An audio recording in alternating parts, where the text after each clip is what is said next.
Say, man, you see my crab cakes?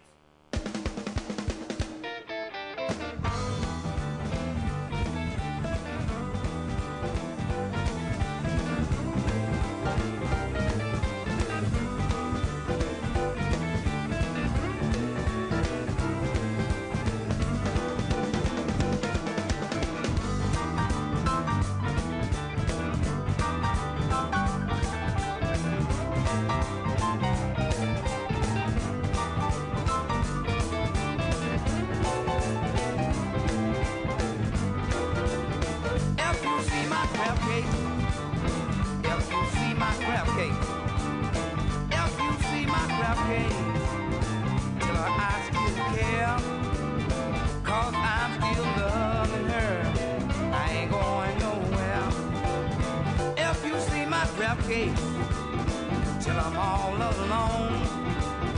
If you see my crab cakes, tell her things went wrong. Don't call on the phone and bring a black dog home.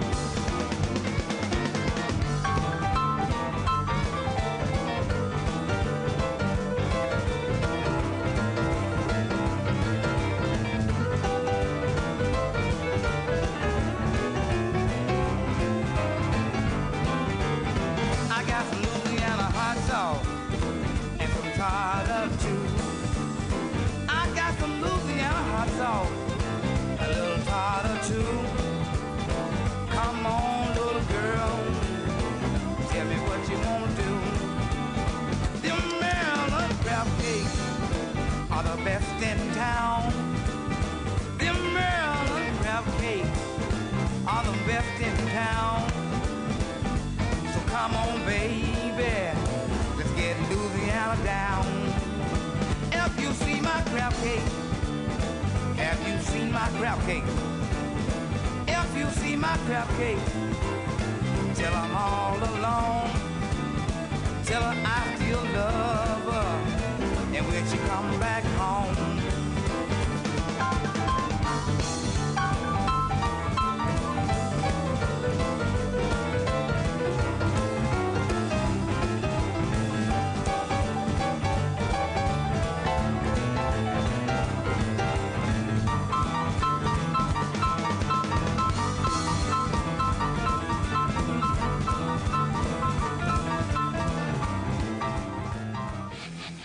It's now time for Talkin' Boxing with Billy C.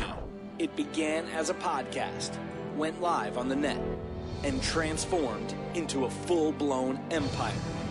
Across the web, on Fight Now TV, and on radio stations around the world. It's the only daily boxing talk radio show on the planet, hosted by the only guy with the balls to do it. Many have stepped into the ring. Many have tried to take the belt. And one by one, they've fallen. Another victim of the undisputed heavyweight champion of boxing talk radio. Talkin' Boxing with Billy C. is on now. My style is impetuous, my defense is impregnable, and I'm just ferocious. I want your heart.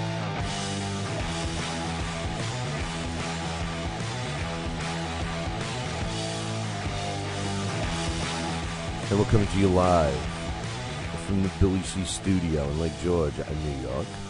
I'm Bill Caligero. It's time for Talking Boxing with Billy C. Good morning. Good day.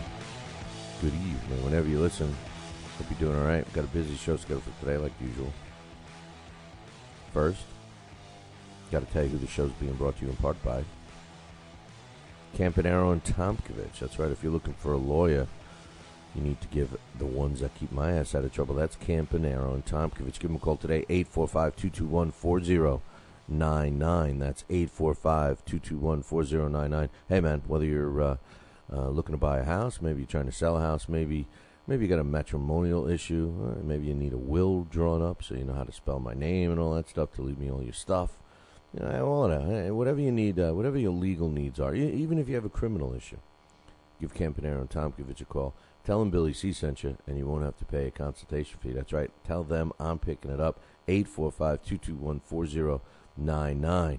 845-221-4099. Let Campanaro and Tomkovich knock out your legal problem. The show is also being brought to you in part by Cat's Nationwide Luxury Transportation Service. If you're looking for a limo and you're someplace in the United States of America, give my girl Cat a call. 202-351-7496.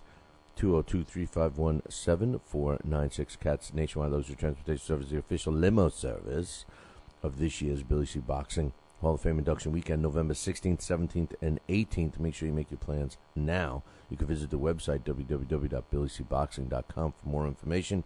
Just locate one of the Billy C. Boxing Hall of Fame banners and click it. It'll direct you to the latest news.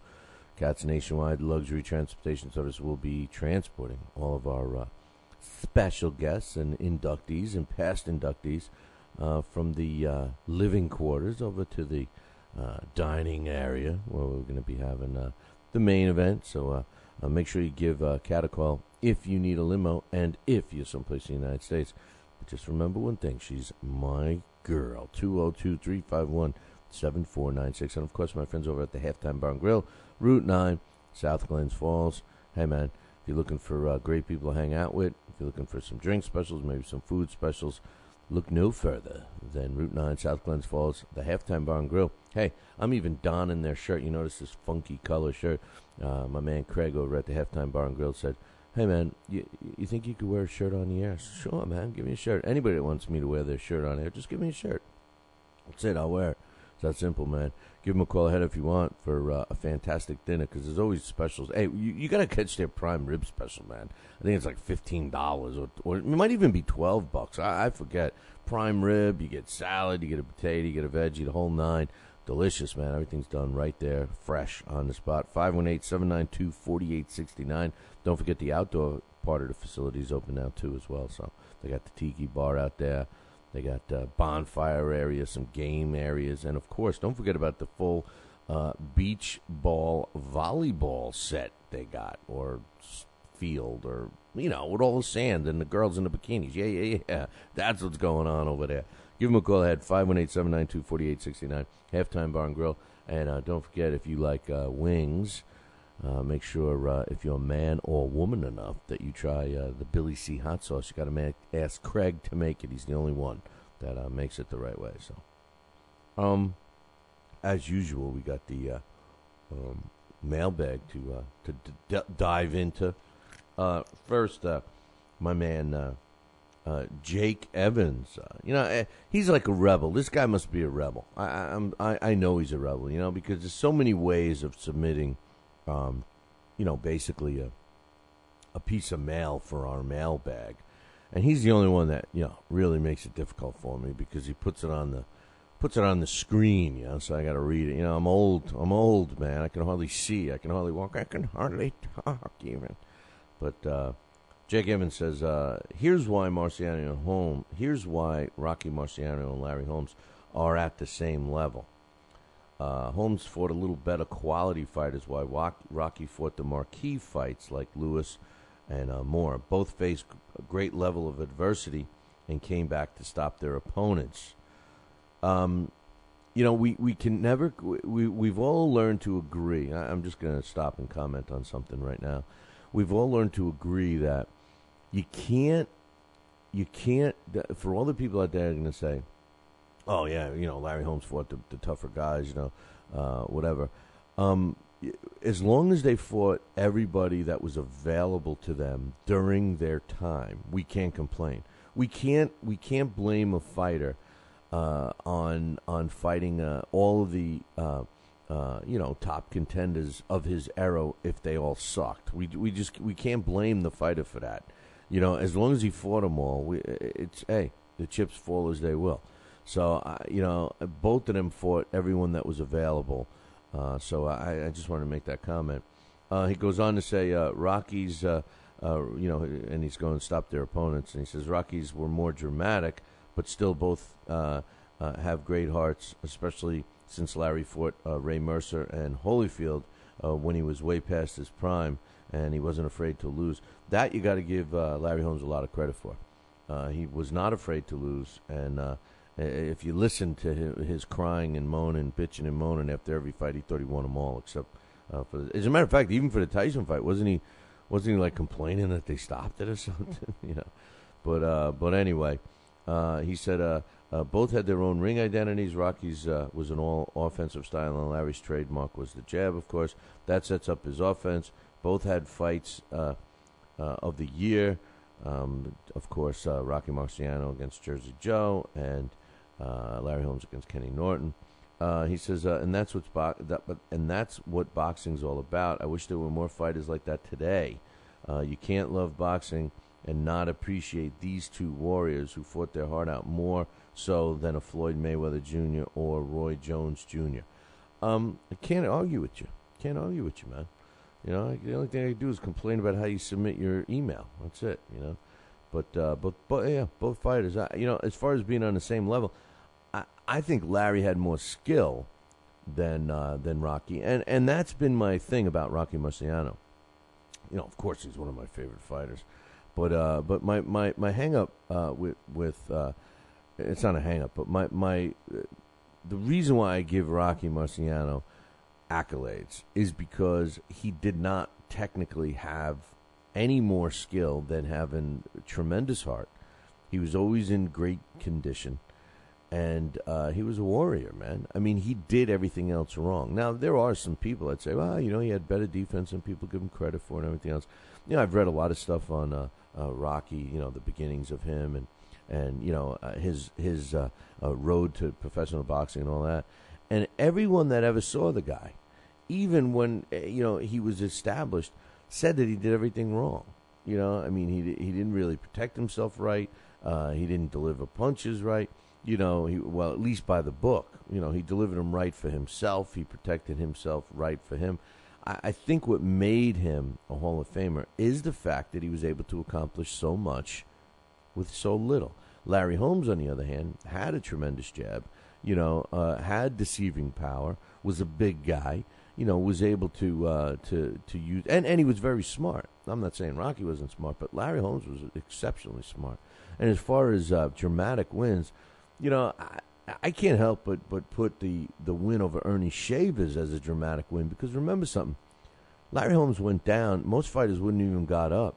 It's great to listen to Ernie Shavers talk about that, and he told the story. It's one of his favorite recollections of Larry Holmes, and of fighting Larry Holmes. Not that Larry Holmes is not with us anymore, but he did it at our Hall of Fame when he was inducted into the Billy C. Boxing Hall of Fame last year. He included that in his speech, and you should check it out if you get a chance. It's up on BillyCBoxing.com. Now, yeah, the footage is kind of it's kind of crazy and stuff, but you got all of the induction speeches up there. And we are in the process of building that site a little better. We just have been so busy that the show's been growing very rapidly. I mean, it should. We're in our 9th year already. Unbelievable. And speaking of heavyweights, don't forget, give us your list, man. We're looking for who you think was the all-time great top 20 heavyweights. In your opinion, submit them to me. You got today and tomorrow to do that. Then on Monday, I'm going to compile all of that and read what the average top 20 heavyweights of all time were according to you guys. Then I'm going to give you mine. And this all started about Larry Holmes. So email him to me, Billy at TalkinBoxing, TalkinBoxing.com. We'll be right back.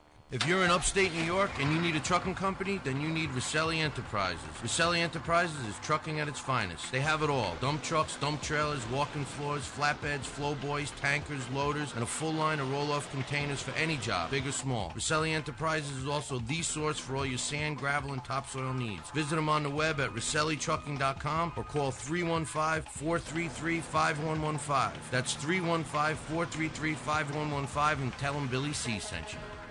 Are you ready, America? Then let's get it on with Fight Now TV. It's time, fight fans. Your channel has arrived. All the fights, all the names, all the action. From world-class boxing events to mixed martial arts showdowns and other combat sports matchups, Fight Now TV delivers the hits and more. Call your television provider and tell them you want to get it on with Fight Now TV. For more details, go to fightnow.com.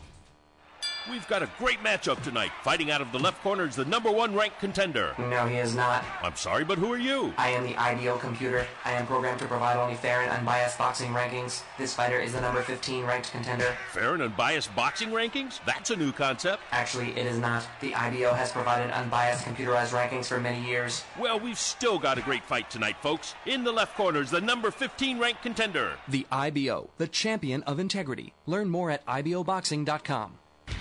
Check out BillyCBoxing.com now, or feel the wrath of the mighty mustache. Oh, that hurts. Why are you doing that to my face? I hate you. I hate you. That's BillyCBoxing.com. Consider this your warning. As a young boy, all Billy C dreamed about was one day having his own catchphrase. And we're back. And we're back. One boy, one dream, one day, everyone will say. And we're back. And we're back.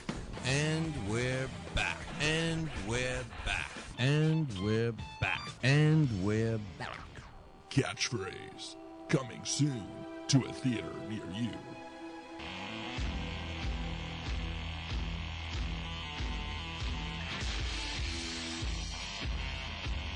And we're back. You are listening to the Talking Boxing with Billy C radio show. And I'm reading David Allen's. It's cutting me up, man.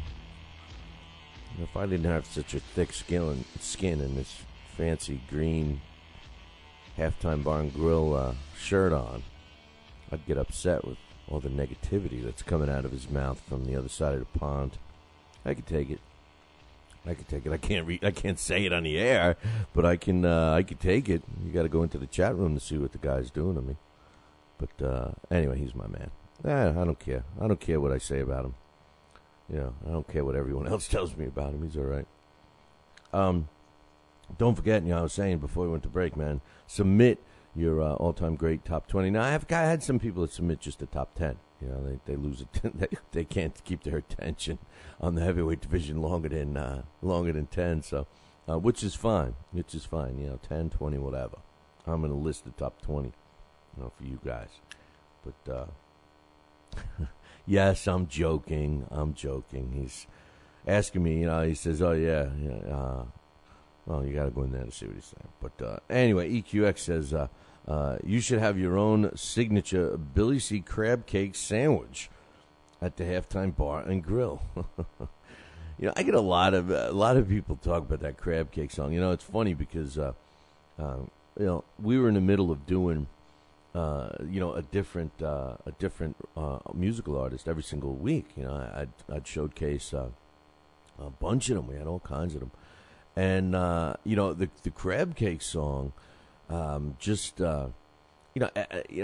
Listen, I don't know what time you're listening or whatever, but, I get up like 2 o'clock in the morning, between 2 and 3 to prepare for the show. And a lot of times, by the time 5 o'clock rolls around and, I'm getting ready to flip the switch, so to speak, different things. I'm either, mad at some of the things that are going on in the sport, or maybe I'm a little tired or whatever. And, man, every time I put that song on, it gets me going, So I started playing it a little more. Well, the few times that I haven't played it, people are like, what happened? A lot of fans of Memphis Gold. That's the band, by the way, Memphis Gold. And you can check them out, memphisgold.com, I believe. And tell them Billy C sent you and that you listen to their song. They love that stuff. This guy's a great guy, too, man. So, hey, I will tell you this, EQX. Maybe we should have my own crab cake sandwich at the Halftime Bar and Grill. There's only one small problem. I don't eat any seafood. I don't like it. Crab cakes. And I always say that. I don't eat fish. I don't eat seafood or anything. People always say, really? Even lobster? Even shrimp? And I'm like, are they in the water? Do they live in the water? Do they come out of the sea? I don't eat it, man. I'm not even a tuna fish fan. Tuna fish? Tuna fish? Okay, occasionally I'll throw down a tuna fish sandwich, but, Yeah, I got to be in the mood, but yeah, I just don't like it. Just don't like it. And nothing for nothing, but the lobsters and stuff. You know what they are? They're just cockroaches, giant cockroaches that live in the water. Come on, man, they're bugs. They're bugs. They're crustaceans. Did you hear about that gigantic squid they caught? By the way, thing was like guy thought he caught a shark or something. I don't know. He pulls up like a 20,000 leagues under the sea squid. I don't know. Anyway, EQX wants to also explain to me that he says VADA, V-A-D-A. Now, this is as a response for the drug testing and stuff. He says it's a newer organization that's only been around 2 years. That's why Floyd has always used USDA, USADA. VADA did not exist when Floyd started using the test. Dude, that's not my point. My point is that, random testing, I believe, should also require random institutions making the test. Isn't it? Don't you find it strange that VADA tests and reports every little smidgen of performance enhancing drug use, and the other one doesn't? I mean, don't you think? We're all talking about playing on an equal field, right? Everybody wants to fight on an equal playing field. Well, doesn't this count? If I'm getting a test that only shows a portion of the PED use, and you're getting a test that shows every one, is that fair? I mean, come on, man. I don't have a problem with using two organizations. I don't. I can't stand monopolies. The only thing I don't wish there was more of is sanctioning bodies. But everything else, man, come on. I mean, I think it's a joke. That's all my point is. Don't get on a platform and say that you want to have an equal playing field, and then sway it in your favor. And I think that's what he's done with this.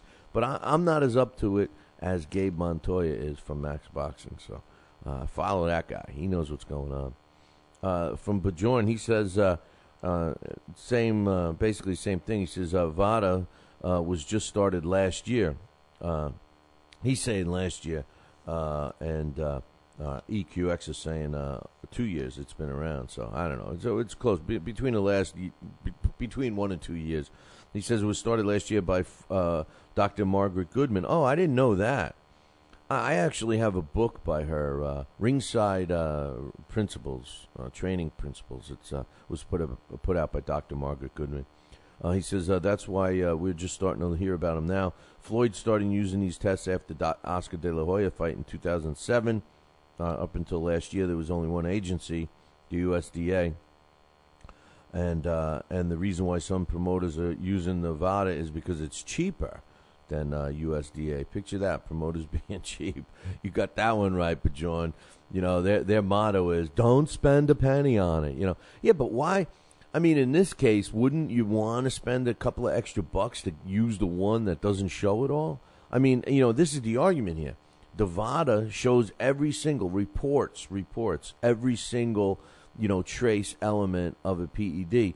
The USDA or the USADA is the one that does not report that first level trace. So at least that's what I'm getting at it. But like I said, you got to follow Gabe Montoya on MaxBoxing.com.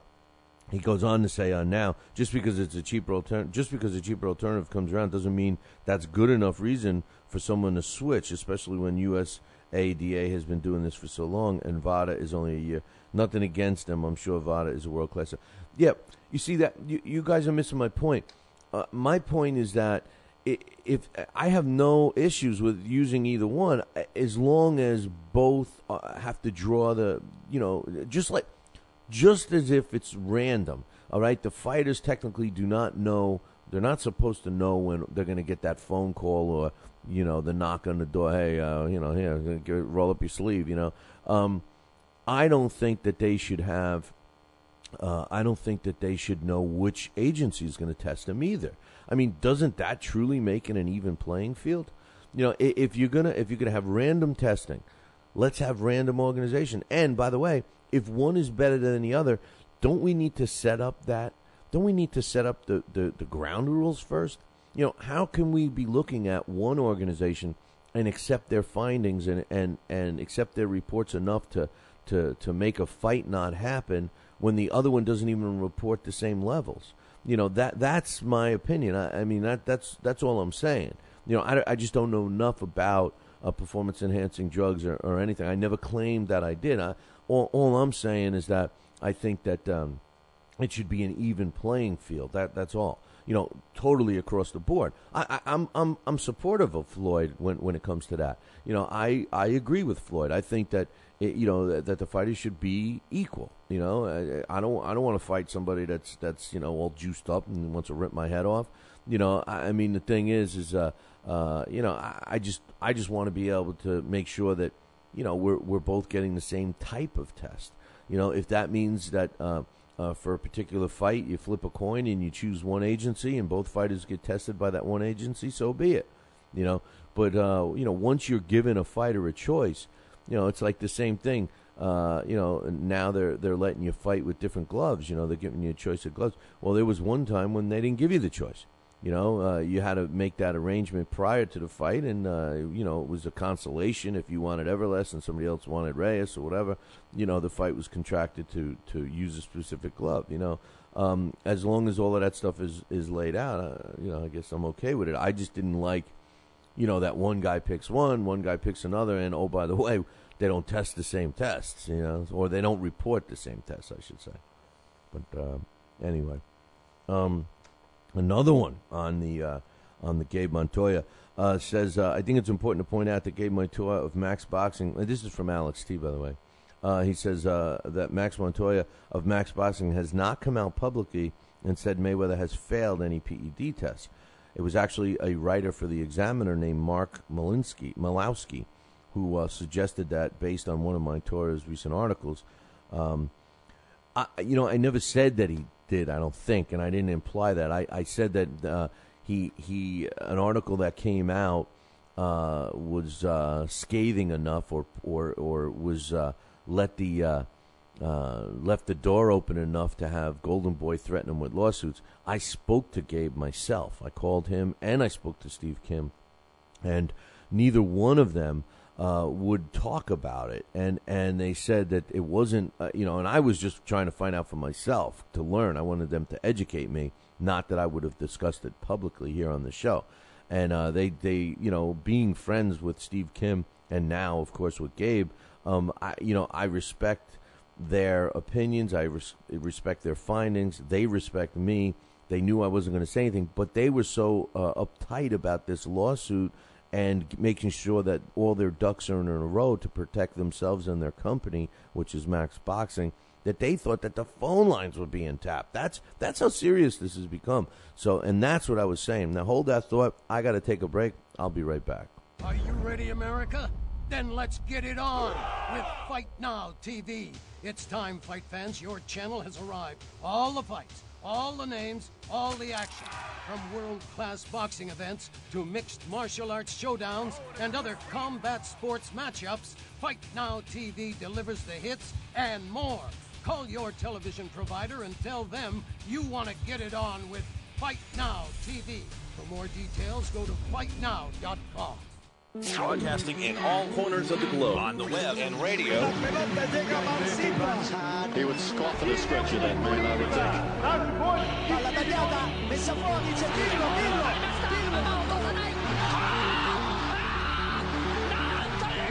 think. You're listening to Talkin' Boxing with Billy C. From upstate New York in the good old US of A. Boxing is here to stay because we are here to stay. The best 2 hours of boxing talk on the airwaves. Hey, fight fans, check out KOFantasyBoxing.com. KO Fantasy Boxing is boxing's only trademarked fantasy game. Check it out, www.KOFantasyBoxing.com. Select your own gym, your own fighters, track them through a season that can last from 3 months to a year, depending upon which league you join. You got to check this out, man. www.KOFantasyBoxing.com. Join it today. Again, www.KOFantasyBoxing.com. And tell him Billy C sent ya. Now back to Talkin' Boxing with Billy C, the only radio host man enough to take a punch from Mike Tyson. Wait a minute, man. Hold on there. Jeremy, man, I need you to take this one, all right? Wait, what? No way. I can't do this. Need I remind you I'm Billy C, damn it? Now put on that mustache and get in there. Hey, look at me. I'm Billy C. Crap.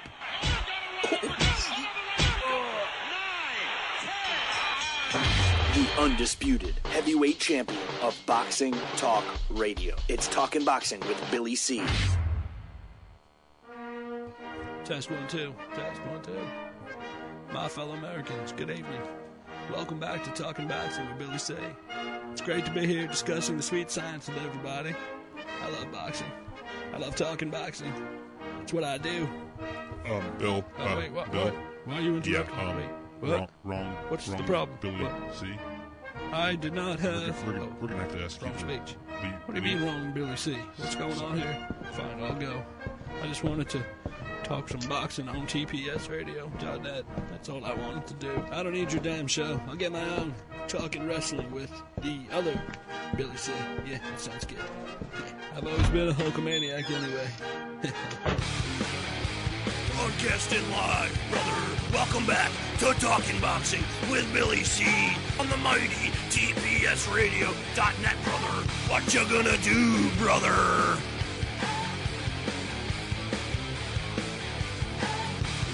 And we're back. You are listening to the Talking Boxing with Billy C Radio Show. You're watching us on the Fight Now television channel. I want to welcome the Fight Now audience just joining us. Dax is in the chat room right now bragging that he's got Fight Now. Do you? Remember that comedian? I don't know. Do you? Do you have Fight Now? If you don't have Fight Now, you got to call your local television provider and tell them that you want Fight Now right now. Add it to your sports channel lineup. It's simple, man. Pick up the phone and call them. Tell them you want the Fight Now channel. They all know about it. Now it's up to you to demand it. Then you'll get it. So for all the information about Fight Now, visit their website, www.fightnow. Speaking of Fight Now, we got the post-fight show coming at you exclusively on the Fight Now television channel. What fight? What fight you think, man? Manny Pacquiao, Timothy Bradley. Immediately following the fight, make sure you tune into Fight Now. Also, come on over to our website, www.billycboxing.com. Get in the chat room and be part of the show. That's right. We're going to be opening up the phone lines.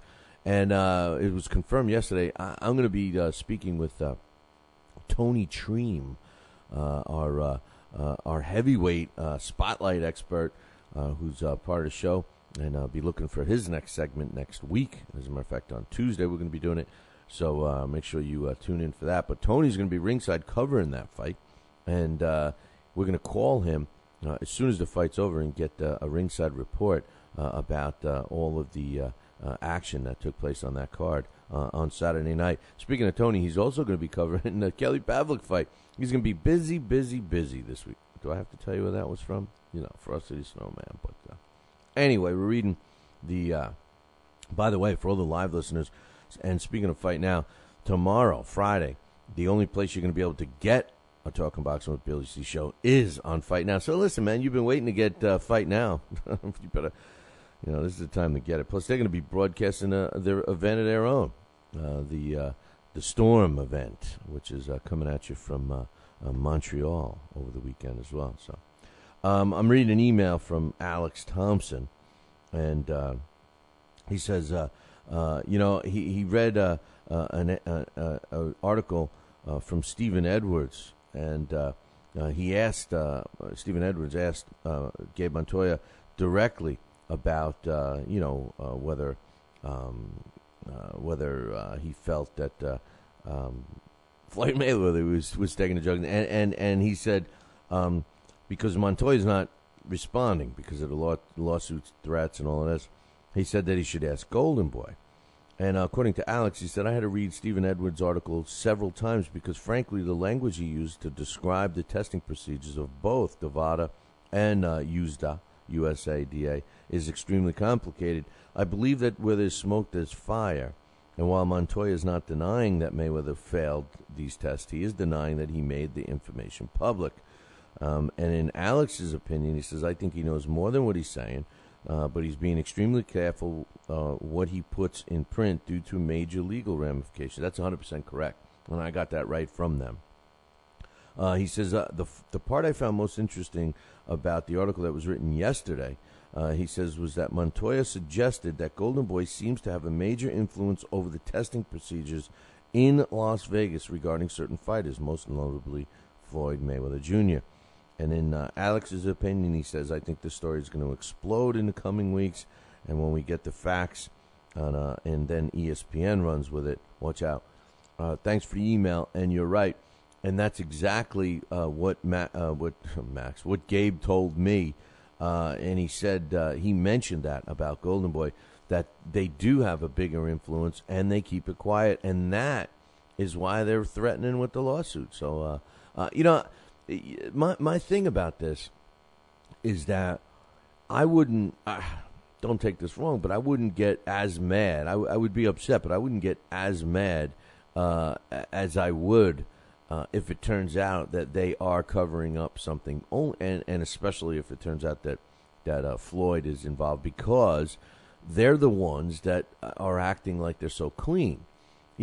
It's like it's like the criminal that goes back to the scene of the crime.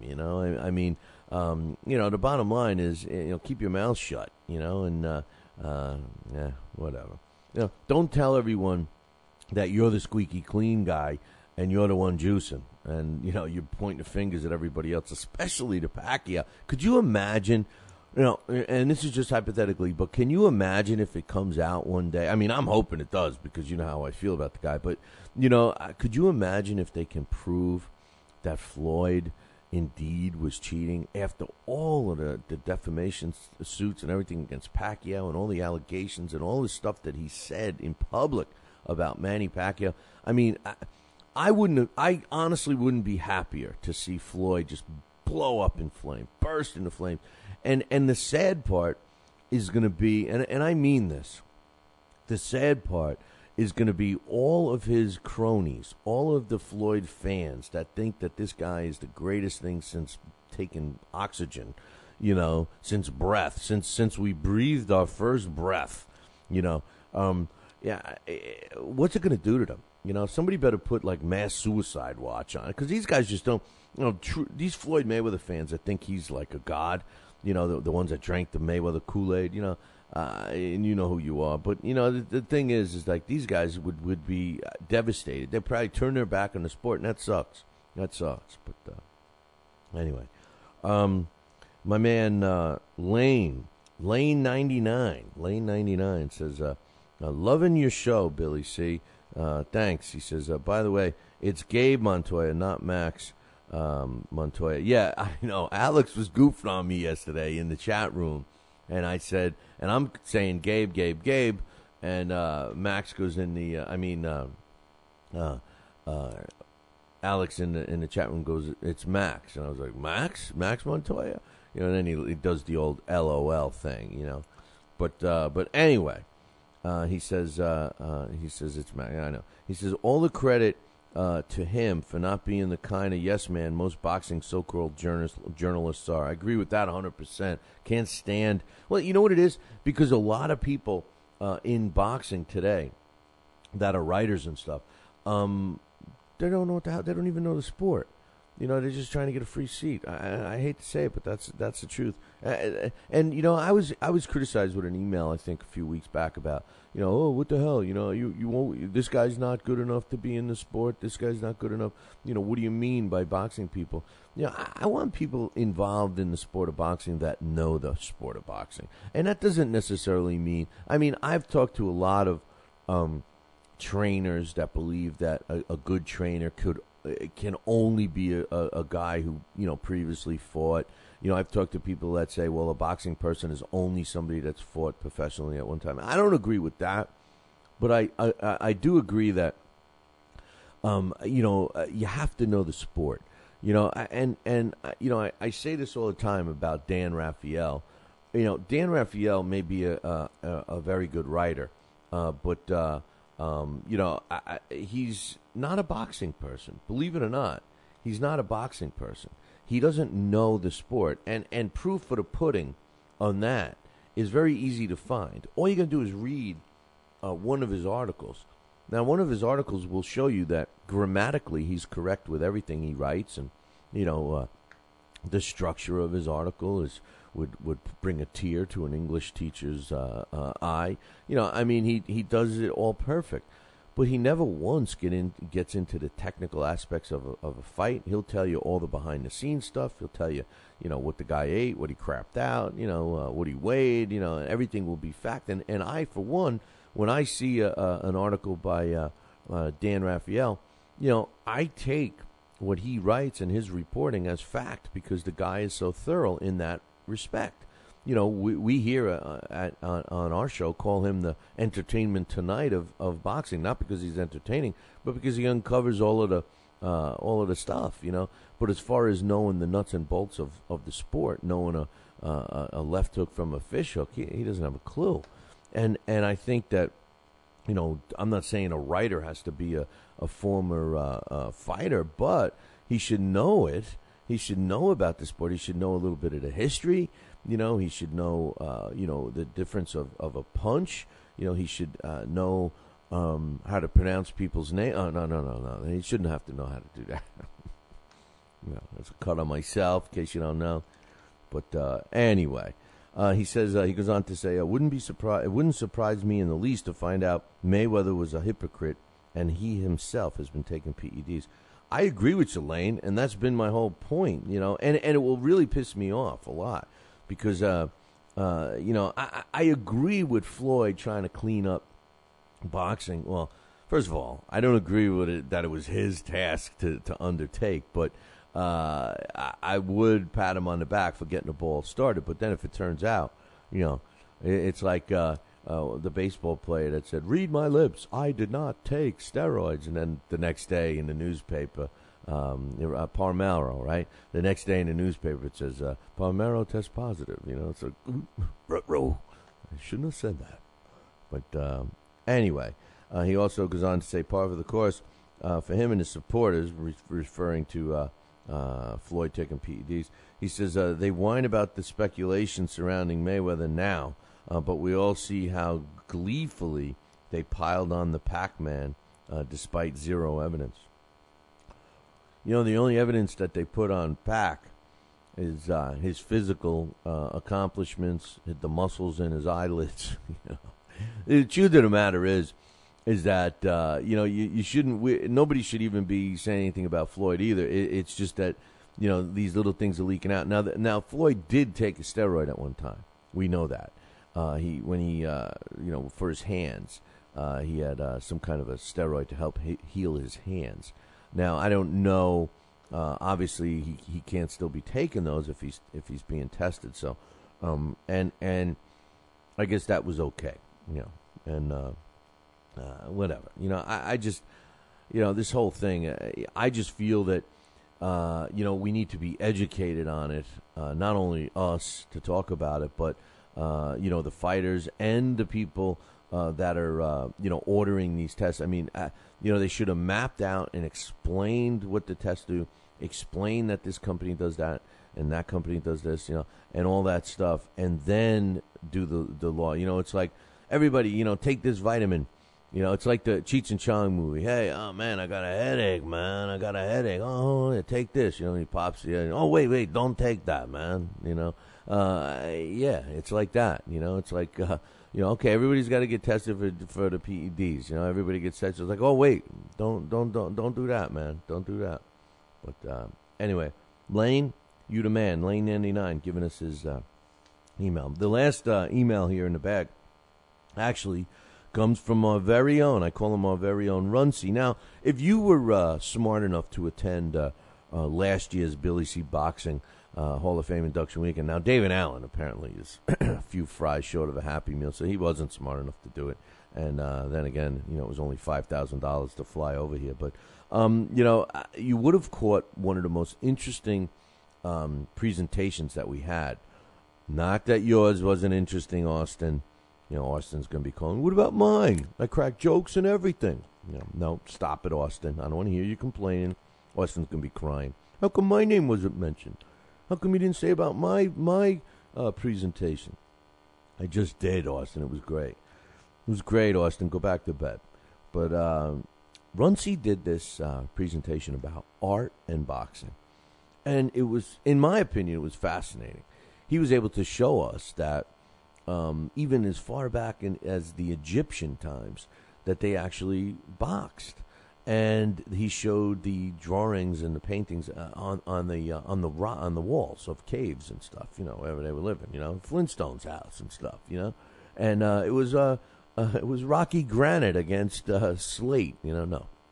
But he was showing all of the basically the evolution of art and the sport of boxing, and it was a great piece. As a matter of fact, he's going to be elaborating on that this year as part of this year's festivities. He sent me an email that broke out that showed it was a Sports Illustrated wall. And part of the email that he sent me was like, it's amazing. Sports Illustrated hardly writes about boxing. And I just want to point something out, that Sports Illustrated used to write a lot about boxing. I mean, Sports Illustrated was the magazine for sports, and boxing was in it a lot. But he did an interesting, he sent me an interesting update that would appear in the SI Vault on June 4th, which is a few days ago. And it's about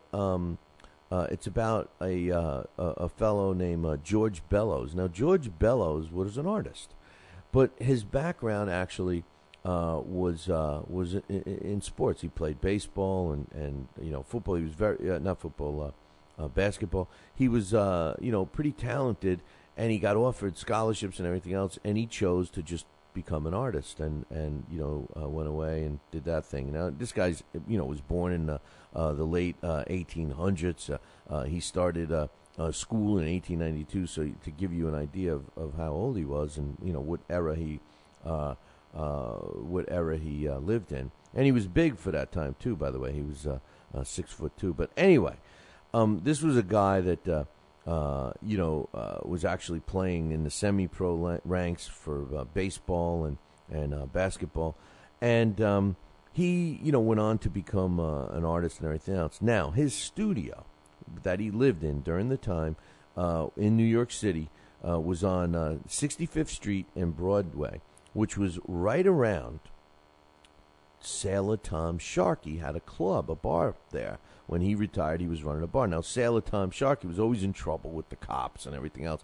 And one of the reasons is because he used to hold these boxing events. We call them smokers. And he used to hold these boxing events at his club. Now, the way he got around the legality of it was that it was a private club and they would be holding private things. He would offer memberships. He was kind of slick. He would offer memberships just for the night. So basically it's like a ticket, right? You become a member for 24 hours or something, and you get to watch the smokers. Now, the fights in there did not have, any ringside doctors. I mean, it was just basically, it was sort of like that movie, what's his face was in, Brad Pitt, it was an underground fight club, basically, and for the amusement of the spectators. And remember, they used to gamble a lot on this and stuff. They used to beat the crap out of each other, and literally until, there was a referee, so there was a appointed referee, and they used to beat the snot out of each other in these back rooms almost until someone was killed before they would stop it, and this was huge. He used to make a lot of money, and the cops were always busting his chops and everything else. Well, George Bellows, who lived there, frequented these a lot, and he did a lot of art based on that. He did a lot of paintings and stuff, oil-based paintings of some of these contests and some of the events during it, and some bloodied fighters and some other stuff.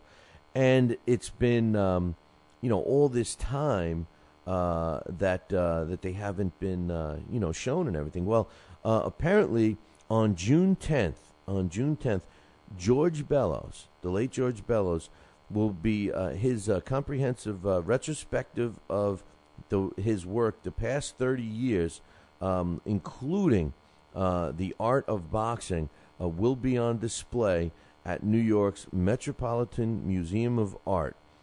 And we're going to see some of his stuff that he had. It's also going to be in London at the Royal Academy of Arts, during the spring of next year. So he's going to be taking a tour.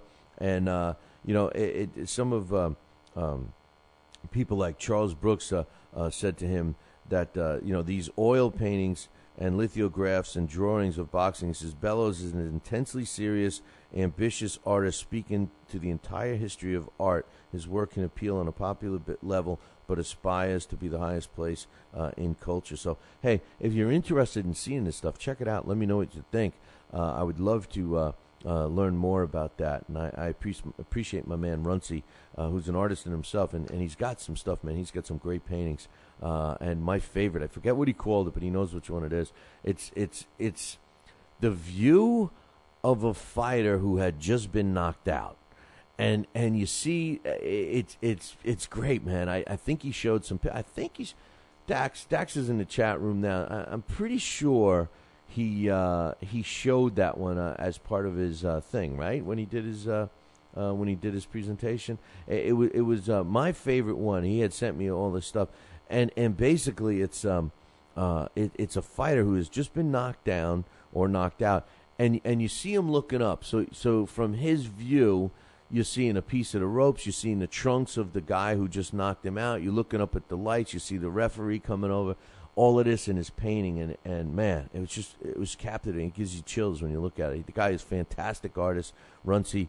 If you're looking to get some information or buy some of his stuff, let me know. I'll hook you up with my man Runcie. And Dax is confirming. You're right, Bill. It was announced yesterday that poor Floyd Mayweather, and a tear is welling up in my eye right now as I prepare to fill you in on this. Floyd Mayweather Jr. will not be able to see the Pacquiao-Bradley fight while he's in jail. It's a shame, many people thought that because he's getting such special treatment, in his cushy cell and all the special food that Leonard Ellerbe brings into him on a daily basis. And all the money he stocked his commissary account with. The poor guy's not going to be able to watch the fight. And here's where I think that might change. This is the sad part, right? The sad part is don't count on it. Don't count on him not seeing the fight because Bill Cassell, a spokesperson for the Las Vegas Metropolitan Police Department, said nothing special is being done to provide this television program to any other program in the jail. Cassell said that since there's no television in Mayweather's cell, his only TV privileges would be to watch whatever the rest of the inmates were watching. Well, first of all, he's separated from the other inmates, right? So does that mean he's got his private feed in there? And, does he have an internet there? Because he'll be able to watch it on the internet. How many? Show of hands. How many people think he's going to get to watch that fight? Huh? Come on. How many? Ooh, a lot of people think so. The Mayweather fans are saying no, he's not, Billy C. But we'll have to wait and see. I'm sure we'll get a report if he indeed saw the fight or not. Right now, there's not much being said, and I wish they put him in such a solitary cell that they would just forget that he's there and just leave him there forever, But anyway, Joe Frazier obviously was a great fighter when he fought. There's no question about that. And another thing that was pretty popular about Joe Frazier while he lived and boxed and trained was his gym in Philadelphia, and we all know that Joe Frazier, before he passed away, was kind of hurting. It was reported that he was hurting for money and everything else, including his gym. And he had closed the gym down. He wasn't operating that gym when he passed. And, a lot of people in the boxing world look at that gym or assume that gym is still there and look at it as a piece of boxing history. There's very few gyms that are still left today that people regard. Now, granted, Joe Frazier's gym was not around in the 20s and the 30s. Gleason's gym was probably one of the oldest gyms still around. And, they used to have Stillman's gym. There were so many gyms that were very famous, and they just went off and vanished into obscurity. Well, is a group of people, including some students from Temple University. Now, Temple University is very close to where the gym was, and they are starting a campaign to preserve Joe Frazier's gym. That's right. They want to get it on the National Historic Preservation List, and they're doing that right now as we speak. As a matter of fact, they are in the process of taking the first step, which is to have it designated as a historic location or landmark locally.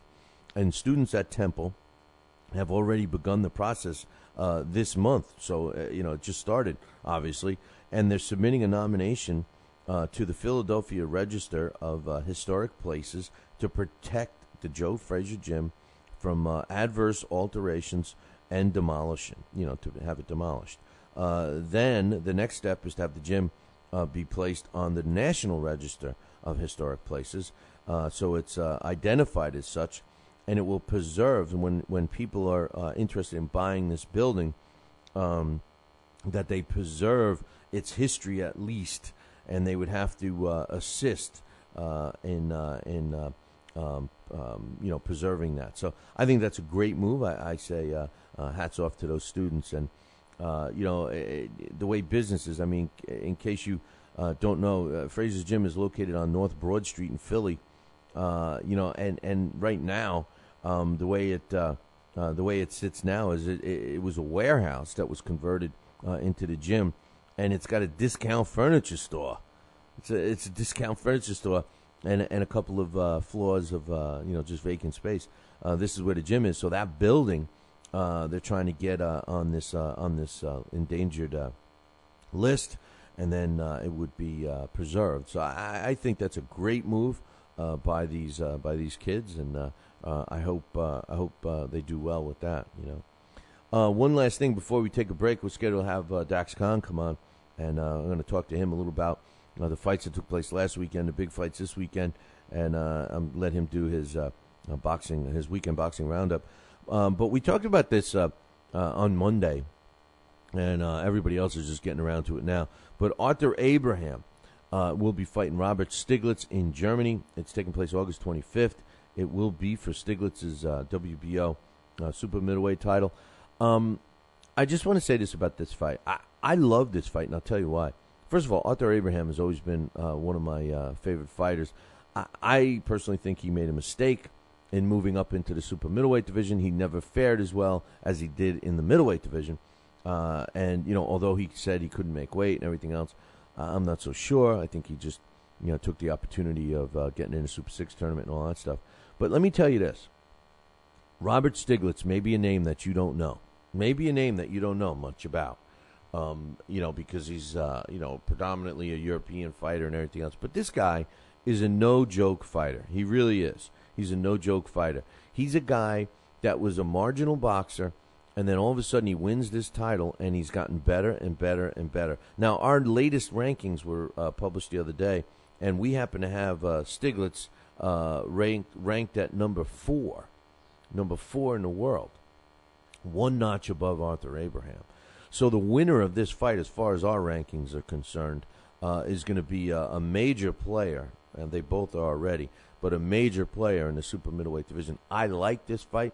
I think it's going to show us two things. I think it's going to put Robert Stieglitz on the map for people that know about Arthur Abraham here in the States, and it's going to really give us an opportunity to see where the hell Arthur Abraham fits when we start talking about super middleweights.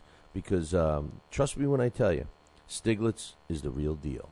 Talkin' Boxing with Billy C. now has official merchandise available on TalkinBoxing.com. T-shirts, sweatshirts, hoodies, and mugs. And yes, even undergarments. Talkin' Boxing apparel is the perfect gift for the boxing fan in your life. Log on to www.talkinboxing.com. That's TalkinBoxing.com and place your order today.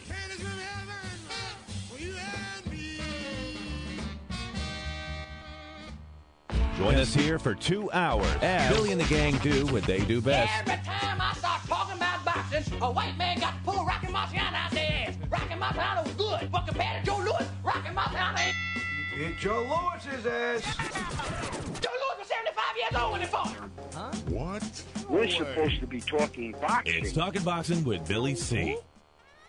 As Billy C sits here in the multi-million-dollar Talkin' Boxing Studios, sipping a fine wine before you're even out of bed, you should be thinking, damn, I wish I had a mustache like his.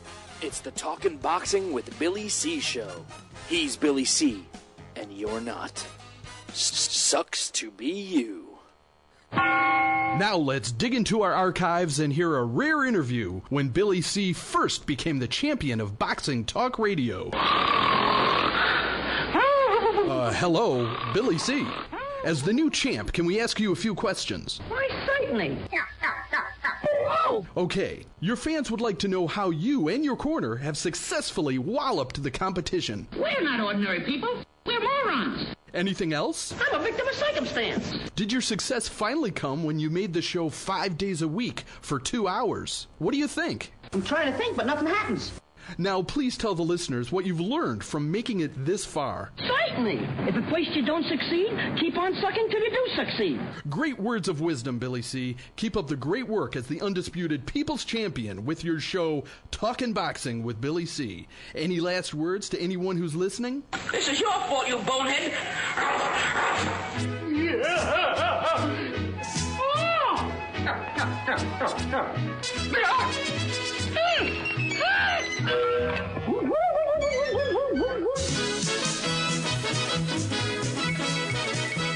And we're back. You're listening to the Talking Boxing with Billy C radio show. You're watching us on the Fight Now television channel. If you don't have Fight Now, call your local television provider right now. Tell them you want Fight Now added to your sports channel lineup. It's that simple. For all the information about this channel, visit their website, www.fightnow.com. Speaking of Fight Now, don't forget, immediately following the Manny Pacquiao-Timothy Bradley fight on Saturday night, make sure you tune in to Fight Now and watch our post-fight show. That's right. We're going to have a live post-fight show. It goes on air 5 minutes. 5 minutes. 5 minutes as soon as the official announcement of the end of the fight. So if it's a decision, as soon as whoever's doing the ring announcing announces the winners, or if it's a knockout when the official time is announced and all that stuff, 5 minutes after that ends, we will be on the air. So I want you guys to check it out. And make sure you become part of the show by visiting our website, www.billycboxing.com, and join in the chat room. We're going to have Tony Treem ringside and a whole bunch of other guests. I know John Iceman Scully scheduled to come on. Max Boxing's Marty Mulcahy is going to come on. And this guy most likely is going to come on too. Our very own Dax Khan joins us. What's up, man? Good morning. How is everybody? Not too bad, not too bad. Of course, I see you bragging. I went to hit bragging. I went to hit the B key. You know, yeah, Dax brags to me all the time that he has Fight Now. I don't get it. My cable company doesn't have it. I call them once a week and say, hey, I want to order Fight Now. They're like, it's not available yet. You know, they got me like on a first-name basis now, Dax. That's all right. I'll be submitting my bill for Fight Now TV at my end-of-year expense cost sheet. There you go. Well, so that's on you. That anyway. that new expense sheet I gave you, that was the one on the gum wrapper, right? Isn't that how big? Isn't that the space we allow you?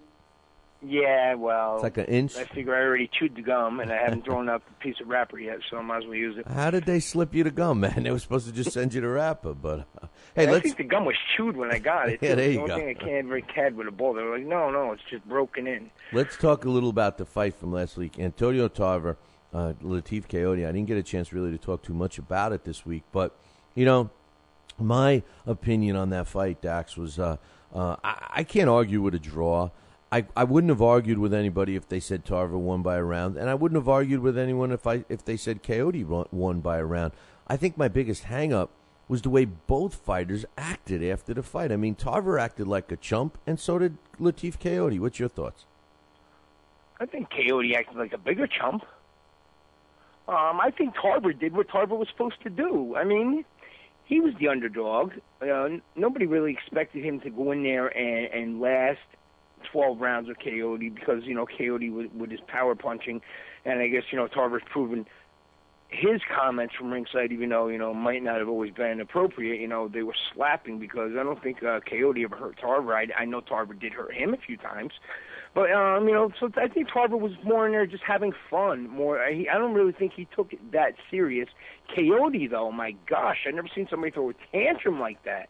If he did half as much punching as he did talking, Coyote not only would be IBO Cruiserweight Champion of the world, he'd be next up for a Klitschko. Well, the thing is this. Coyote, he stopped throwing punches in the second half of the fight, and Tarver didn't throw any punches in the first half of the fight. I thought that Coyote wasn't landing flush, but there's no way Tarver shouldn't be fighting. And this guy is made no bones about that. Not only is he looking to fight another fight at cruiserweight, but then he wants to move up and get destroyed by a Klitschko. Something's wrong with him. He speaks so well, and he's got such a great perspective as a ringside analyst for Showtime. But as far as a fighter, he's delusional, Dax. He doesn't have it. He never had it to begin with, and now all of a sudden he thinks he's up there. Come on. I think, something, I think Tarver is a very smart guy. As far as his legacy goes and that, I can't give him much because, really his whole career is based on the knockout of Roy Jones and their little back-and-forth series. And, of course, it was a shot Roy Jones, way past his best, because he's never been the same since. But I think, Tarver has maximized his potential. He's maximized his skill set and brought himself quite, in this era, he's accomplished a lot. But, of course, everybody wants to fight a Klitschko. Everybody wants to move up. And, I just think maybe now at 40-something years old, Tarver's kind of looking back on that. Well, you know how it is, Bill. As we get older, we start looking back, and start wanting to relive our younger years. And Tarver's thinking to himself, something, Roy did it. Adamek did it. Hey, let me get my shot on there. But I personally don't believe that, Tarver takes half of what he says seriously. I just think he's having fun. I could be wrong, but I really don't think that Antonio Tarver's under any delusions that he's going to beat a Klitschko. No, but he does think he's still world-class level. He got visibly upset with his corner when they were telling him he was losing a fight. He did not believe he was lost, and he was pissed off. He thought he was robbed. He thought that he was calling that draw a blemish on his record. He, in his mind, thought he won that fight. Remember, when he fought Nagy Aguilera, he was bragging about how good he looked against him, and we all know that the last guy just woke up in that arena. I mean, that was one of the most boring fights I've ever seen in my life. Like I said, Antonio's always been a talker. I think that was the reason that you just explained is one of the reasons why Antonio, when he was in his prime, if you want to call it that, because, I don't think Antonio ever really had a stretch of years that we can call a prime. But, when Antonio was the light heavyweight champion and he's having a series of fights with Roy Jones and Glenn Johnson, that was one of the things that used to aggravate me the most about him, because Antonio would just come out of his mouth with these ridiculous things. It was almost like will you shut up and go away? Then I became a big fan of Antonio Tarver as he became an announcer. And I still think he does, he's doing that now, and I just think he just talks a lot for shock value and just to see what. If you look at Antonio's face sometimes, it's almost as if he doesn't believe in what he's saying, Bill. I don't know. That's why I give him the benefit of the doubt. I don't know, man. I think a difference. I don't know if I can. I agree. I agree with you about his announcing ability 100%. But I think a switch goes off. I think he does. I think deep down he is a fighter. And, so he's got that fighter switch. So when he's training and he gets in that ring, I think it's a different Tarver mentality-wise, But I think he's kidding himself. I think he's a typical, fighter that's way past his prime. And just like you said, he was, he made a career on one punch. He just was never that good, in my opinion. And in his mind, he's a great fighter. And it's sickening. Let me ask you another. Well, he did have that draw with Balboa, though, didn't he? What? So I think that's 2 draws in his career. No, that was the only. He said he only had one. He said he only. Yeah, well, Balboa was past his best. Oh, that's right. And he had the heavyweight title then. That's about as close to being heavyweight champion as ever. I forgot about that. And the thing is that really, to tell you the truth, I bet you he made more money from the Rocky movie than he ever made in the ring. I bet you he did. And that's, what? I totally forgot about that. That's what catapulted him to fame, was that. was that, and maybe that's when he thought he could be. You seemed confused by him for a second. I'm saying I don't think he remembers that. Murphy's sitting there going, "BC, it's a joke." Hello. Well, that's when he was Mason the Line Dixon. Though you might not have known him from his Antonio the Magic Man moniker. Maybe that's that might have been what confused you. Maybe that's when he thought he could actually compete in the heavyweight division. But the other fight on that card was Peter Kid Chocolate Quinlan against Winky Wright. Now, I thought Winky Wright did way better than I thought he would have. And the one thing that made me sick about that fight was the announcing team. Now, listen, I love Al Bernstein. I think he's the best out there. But to me, they were so partial. They were watching a different fight. And the only reason why I'm not really getting crazy about it is because I wasn't ringside. And you know more than anyone that when you're ringside, you're watching a different version of a fight than you are on television. Oh, absolutely. And the way they were calling that fight was like Quinlan was just toying with Winky Wright and that it was a blowout. And I kind of saw it a lot closer than that. Well, you could see that Winky has slowed down a little bit. His reflexes aren't what they used to be, obviously. I mean, Winky's 40 years old and he's been off for 2 years.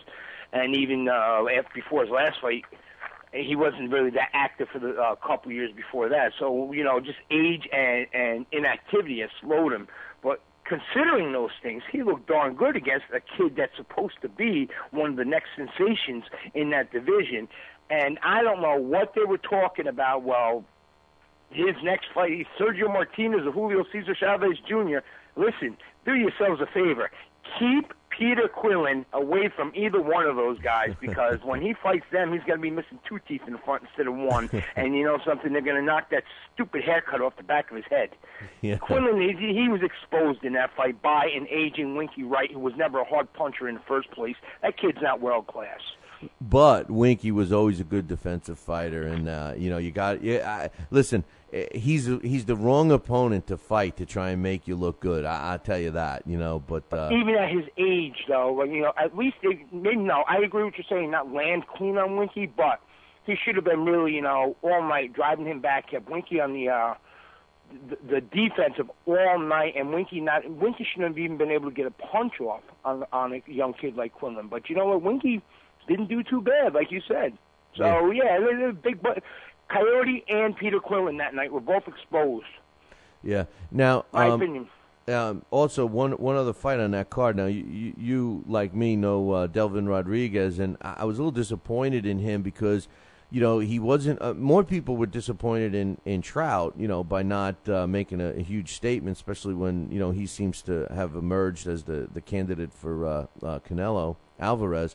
But I thought that Delvin Rodriguez should have really just made it a Paulie Warlock type fight, and he fought very. I don't know. I thought he conservatively. Yeah, he was not fighting with any kind of urgency, and this was his big chance. And like I think maybe Alex T had sent us an email and said, this guy has just solidified himself as an ESPN fighter. And I think that's the best choice of words. I mean, what's your thought of that performance? Something. I think maybe all of us, not just you, not me. I just think the boxing community and the Delvin Rodriguez followers. Period. I think we all expected that. We expected a little more out of Delvin than we should have, and because of just as you said, the Warlock fight. Delvin has always been hot and cold in his career. And, I just also, too, it seemed like a little of this was getting to Delvin. The moment was a little too much. Even though he's a young guy, he's had shots at titles in the past. I don't think he's going to get too many more. I think he was a little bit nervous. And, I can't explain. I really wish I can come out. It befuddles me. It just befuddles me, Bill, because something. Austin Trout did not look that spectacular in anything he was doing either. And one of the things that I kept tweeting that night, if our Talking Boxing account was saying, something, and I'm not being on a bandwagon, but those two guys just kept making Canelo look better and better and better. And matter of fact, every 154-pounder in the past 6 months it's fought has just made Saul Alvarez look better and better and better. And just one thing for the record I'm going to say right now, because it's been bothering me, and you were talking about the announce team, Layla Ali is not the greatest female fighter of all time. I know. Lucia Riker is. Remember, there's a difference between the greatest daughter and the Dutch destroyer, Showtime, and Al, if I run into you this weekend, I'm going to tell you. It's funny. I every time that But he wasn't the one saying it. It was the other guy. It was Gus Johnson that kept saying it. But, yeah, that is true. That is true. But anyway, hey, one last thing from last week, and then I want to get your thoughts on the big fights this week. But how about kudos to Acilio Freitas for knocking out, not even just squeaking out a win, knocking out, and he laid on that canvas for a while. Michael Oliveira, who was being billed as the next big thing from Brazil, and they even called him the Brazilian Rocky. Here's a guy that was a world champion at lightweight, moves up a couple of weight classes and knocks out this guy after a 3-year layoff in the junior middleweight division. What's your thoughts? They underestimated the old man. That's the theme in boxing for the last couple of years. And that, I don't even care if that kid was a 50-50 fighter with his resume was a 50-50. That was impressive what Freitas did, considering the amount of time he's been off and the way he just cleaned him out cold like that. And at middleweight on top of it, it's 1, 2, 3, 4 divisions above Freitas' best. So that right there is impressive, not even 1 division, not 2 divisions, 4 divisions against a young kid who did have power, and a young kid who did come to fight. So good for Acilio. Just, Acilio, don't try and stick around and repeat that performance against any of the top-level guys because it's not going to happen. Oh, he's going to stick around. He's going to be. Have a unification match with Eric Morales. Winner gets the Walker. He's gonna get another fight. The thing is there was interviews with him that was saying, he says, I've been wanting to make a comeback. He said it for a couple of years, actually, but he says, I hate training. And with that statement and with the weight gain, just as you point out, the thing is that, you got to give the guy credit. I mean, it was the 8th round. He wasn't huffing and puffing or anything. So, I mean, I don't know, man. I give him a lot of credit, man, a lot of credit for that. But I give him credit, but you know what? He's not. That credit isn't going to carry over and for any of these top guys. You're just looking for a disaster. Yeah. Hey, this weekend we got a couple of big fights, and first and foremost, let's talk about the biggest one of all: Manny Pacquiao against Timothy Bradley. A lot of people are giving Timothy Bradley a better than chance. A lot of people are picking Timothy Bradley to win this fight, which kind of surprises me. Now, this will be the first time that Manny Pacquiao is actually fighting a guy his own size in a while. Is that a pro or a con for Manny? I've said in the past, before the last meeting between Manny and Marquez, I said, there's a big difference when you're beating up these bigger guys. Yes, it's impressive, but you have a lot of these advantages where, the old expression, speed kills, his awkwardness. It makes it hard for these bigger guys to catch him, for the bigger guys to turn around and when he's moving and be in position to punch on him. But, as we've seen when he got down against Marquez, that was a younger guy, smaller guy, more mobile, more used to fighting, that type of style, that type pace, and Manny didn't look too well. Now, Timmy's an even younger guy, and Timothy Bradley, what makes Tim Bradley so special, in my opinion, and we've seen this just before the Witter fight when he won his first world championship, is Timothy Bradley can adjust in a fight, and he has great ring smarts. And I think that is going to be his biggest asset in this bout because Tim can't punch to break an egg. He's fast, but he's not overly fast. And he does like to get in rough a little bit. And he thinks that he can adjust. So anything Manny does, I think, maybe a round or two it'll work for him, but then Timothy is going to adjust. And anytime Tim gets hurt, he knows exactly what to do. I'm giving the edge to Timothy Bradley. And I've said it 100 times, I've said it 100 before, Manny Pacquiao and Floyd Mayweather within the next 2 years are ripe for a fall. And look at Floyd's last fight before he went to the big house. That we never seen Floyd busted up like that. So I got to be right on one of them. I hate referring to him. And that's what he's going to do when he comes out. Oh, my time in prison, man. He's going to be. I'm telling you, he's going to be. He's going to be. Please. Here's my only hang up with Timothy Bradley on that fight. Timothy Bradley was quoted as saying that he's working on, and Murphy's, or I don't know if it was, Murphy is saying about his third fist, the one in the middle of his shoulders, everybody blames Timothy Bradley for using his head and stuff, and it wasn't that he did it blatantly. He wasn't an Evander Holyfield, he wasn't a B-hop, using his head as a punch. But the way he delivers his punches and the way he kind of darts in and throws the size of his head. Yeah, but I'm just saying, the way he delivers his punch is the reason. So in a recent interview, he said, "We've been working on that. I'm delivering my punches from the side now, so I'm not going to be susceptible to a head butt." And I thought to myself, what a stupid thing to do, to start messing with your technique now as you're going into the biggest fight. And I compared it to, like an all-star pitcher or a all-star quarterback in football that's getting ready to go into the Super Bowl or getting ready to pitch in the World Series, and all of a sudden they decide to change their mechanics, which, don't you wait till the off-season to do that? Shouldn't he wait until after the big fight to do that? Absolutely. In my opinion, what I would think would be Manny's biggest asset in this fight would be the pace that Manny always sets.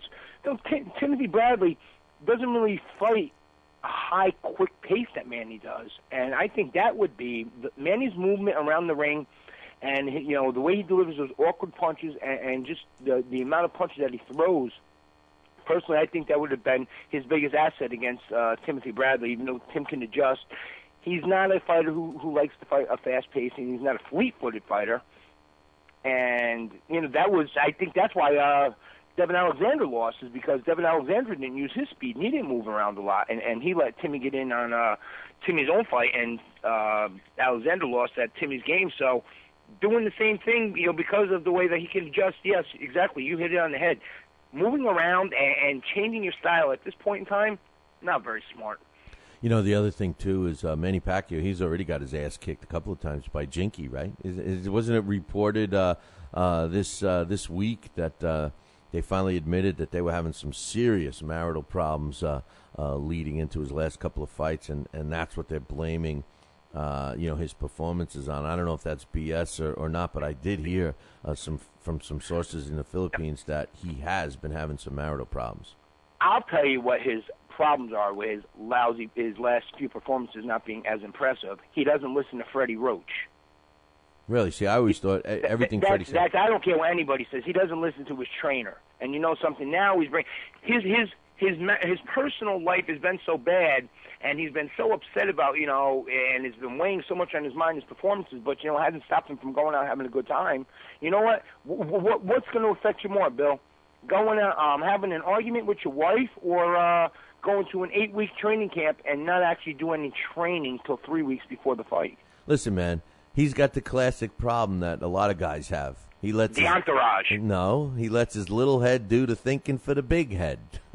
he's got the classic entourage. That's another thing I said about Manny and both Floyd, that they're going to be cliches as the longer that they've sat on top. If you notice, the bigger the entourage has become. Floyd's always had huge entourage, but the bigger it's become, the more clowns they've had around them, the more they spend trying to impress everybody else but themselves, and the less they concentrate on what they got to do. And Manny, between his politics, between his newfound religion, between his personal problems, between not coming to train, his real training begins when he gets to the States at the Wild Card Gym. It's just catching up on him. Ricky Hatton, a guy that Manny just absolutely destroyed, is a perfect example. You can only, in between fights or when training for fights, do it half-assed for so long before it catches up on you. And it's catching up on him. And he's 30-something years old, and he's been in a lot of wars. Manny's been in. He's not a fresh fighter. No, I think he's on his farewell tour, to be honest with you. And I agree with the powers that be at HBO, and the bottom line is, if they don't make that Mayweather-Pacquiao fight this year in November, we're not going to see it ever. And quite frankly, I'm over it. Hey, we're running out of time, man. Give us your weekend boxing roundup. All right, the one roundup for this weekend, not so big as it's been the last few weekends, but we do have some nice cards coming around. Starting on the 8th, Friday in Salta, Argentina, on Argentina TYC Sports. Welterweight Luis Carlos Abrego will be in action. Abrego, as we all know, has one loss in 32 bouts. That came against Tim Bradley in 2010. Friday, he's going to be defending his South American welterweight title against Pedro Verdú. French heavyweight Fabio Eduardo Moli will be in the ring with his 43-8 record against Emilio Ezequiel Zarate as the co-attraction. Moving over to the Bell Center in Montreal, Quebec, Canada, GYM Sports headlines with a light heavyweight contest. 8-0, Eldir Alvarez will face Sean Hawk. At stake is the WBO, NABO light heavyweight title. In undercard action, there is a 10-0 heavyweight prospect, Oscar Rivas, and he's going to step in the ring. And one-time middleweight prospect, David Lemieux, is looking to return to his winning ways after 2 straight losses. Moving over to Vegas to get in the mood for Saturday's pay-per-view, Friday Night Fights will air out of the Hard Rock Hotel Casino in Las Vegas, Nevada. Former middleweight champion Kelly Pavlik is looking to make his return to boxing now as a super middleweight. His opponent is going to be Scott Sigmund. Heavyweight prospect Andy Ruiz Jr. is going to bring his 14-0 record in the ring against battle-worn journeyman Kendrick Relaford. Also, since mentioning prospects, light welterweight Terrence Crawford will be looking to advance his 16-0 resume in his quest for a world title bout that evening. That's going to be brought to everyone by Top Rank Boxing Promotions, and our own Tony Treem is going to be ringside for that event. In Rio Negro, Argentina, has female action as WBO female featherweight champion Alejandra Marina Oliveros defends her belt against Diana Elea. That will be aired on Argentine TYC Sports. In Tijuana, Mexico, on Mexico Televisa, Del Pueblo Promotions has an attractive main and co-main event. Middleweight Marco Antonio Rubio will face unbeaten Jorge Cota for the vacant WBC Latino middleweight title, and former 2-time bantamweight champion Fernando Montiel takes on Arturo Santos Reyes in the main event of that bill. And, of course, the big event of the weekend is the pay-per-view card out of Vegas, the main event, Manny Pacquiao, who's going to be facing Timothy Bradley with his WBO welterweight title on the line. And Mike Jones is going to be taking on the knockout king, Randall Bailey. Winner of that is going to claim the vacant IBF welterweight title. Super bantamweight, Guillermo Rigondeaux defends his WBA world super bantamweight title against Tion Kennedy. And my favorite fighter of the night, to be honest, I can care less about the rest of them, is going to be bantamweight Jorge Arce, the lollipop-sucking cowboy. I don't care if he's just standing there ringside talking. I pay money to see him. That's going to be a great event, a great show. Remember, as you said before earlier in this show, Bill, 5 minutes after that, tune into www.billycboxing.com, or, in my case, you can watch Fight Now TV for our post-fight show. And Tony Treem's going to be calling in because just like Friday, he's going to be back in Vegas on Saturday, and he's going to be ringside for that event. So busy weekend for him. Great job, great weekend of action. And Tony, thanks a lot for going out and doing all that work. Beautiful, beautiful job. And we got 1 minute here. Speaking about the Jorge Arce and Jesus Rojas fight, do you think Rojas is going to give this guy a challenge? And one quick question. How come it's not for a belt? Did they take that belt away from Jorge Arce because he had the WBO? He vacated. But it's the same weight class. Oh, no, he's moving up. This is a junior welterweight. Yes. Okay. Right, okay. Correct. If you remember last weekend, featherweight event when the one that the Cruz, the one that won Abner Maris's title, when they talked on the IBF title that Abner Maris vacated. You know, they spoke of that as Jorge Arce as one of the guys who vacated that division and moved up. And because the bantamweight division is wide open now in the super bantamweight division, all the guys that were down at bantamweight have moved up in there, and the super bantamweight division right now is getting really, really deep. And one of the other things is they're all shooting for Nonito Donaire after Donaire's next bout. So yes, that's why it's not for a title fight. And I do think that this kid is going to give Arce a challenge. But again, what version of Jorge Arce shows up? Yeah, well, like you, I love that guy, man. He's one of my favorite fighters. How old is he, Bill? Remember? No, yeah, he's not that old. He's I know, it doesn't seem like he is, though. No, I'll tell you exactly how old he is. He's 32. 33, I think. 32. You know, he's like that. He's like that Johnny Gonzalez, who's another one that's been around forever, and he's only 31, 32. But Dax, great job as usual. We'll look forward to you next time, my man. Absolutely. Everybody have a good weekend. Everybody who's going to be up in Canastota, I'll see you in Canastota sometime during this weekend. Sounds good, my man. Take care. That's Dax Khan doing a great job as usual. And I got to take a break. When I come back, I'm going to talk about some boxing news and then give you my predictions. Stop laughing, David Allen. And first, I'm going to give you the breakdowns and predictions of all the big fights scheduled for this week, coming up in about 2. I'll Have Another has a crack at history at this year's Belmont. Will he race into the record books or be another miss? That's next on Sports Shorts with me, the Sports Princess.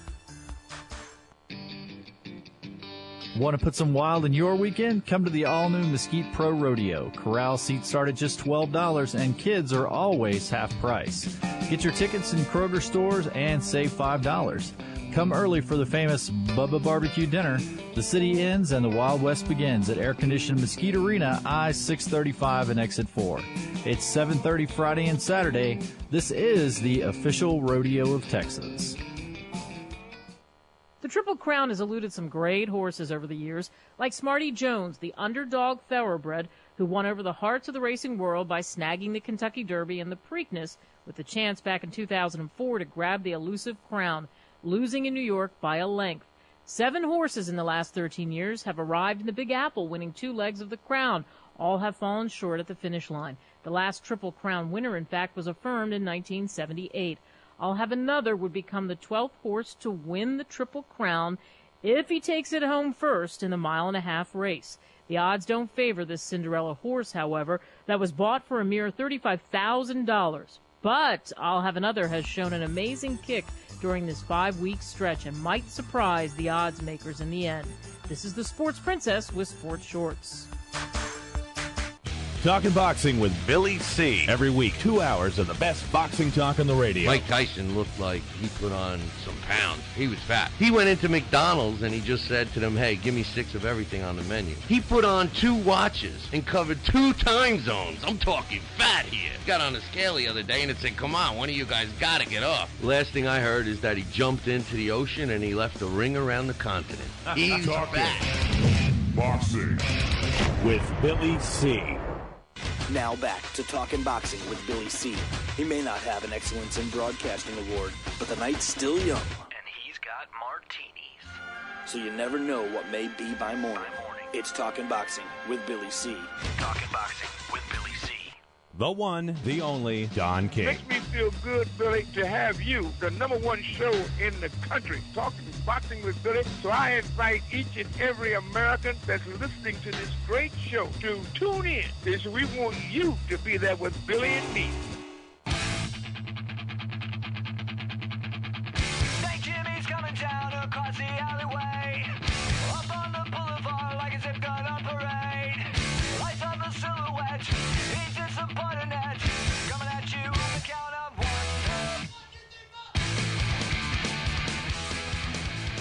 And we're back. You are listening to the Talking Boxing with Billy C radio show. You're watching us on the Fight Now television channel. Glad you can join us if you're watching us on Fight Now.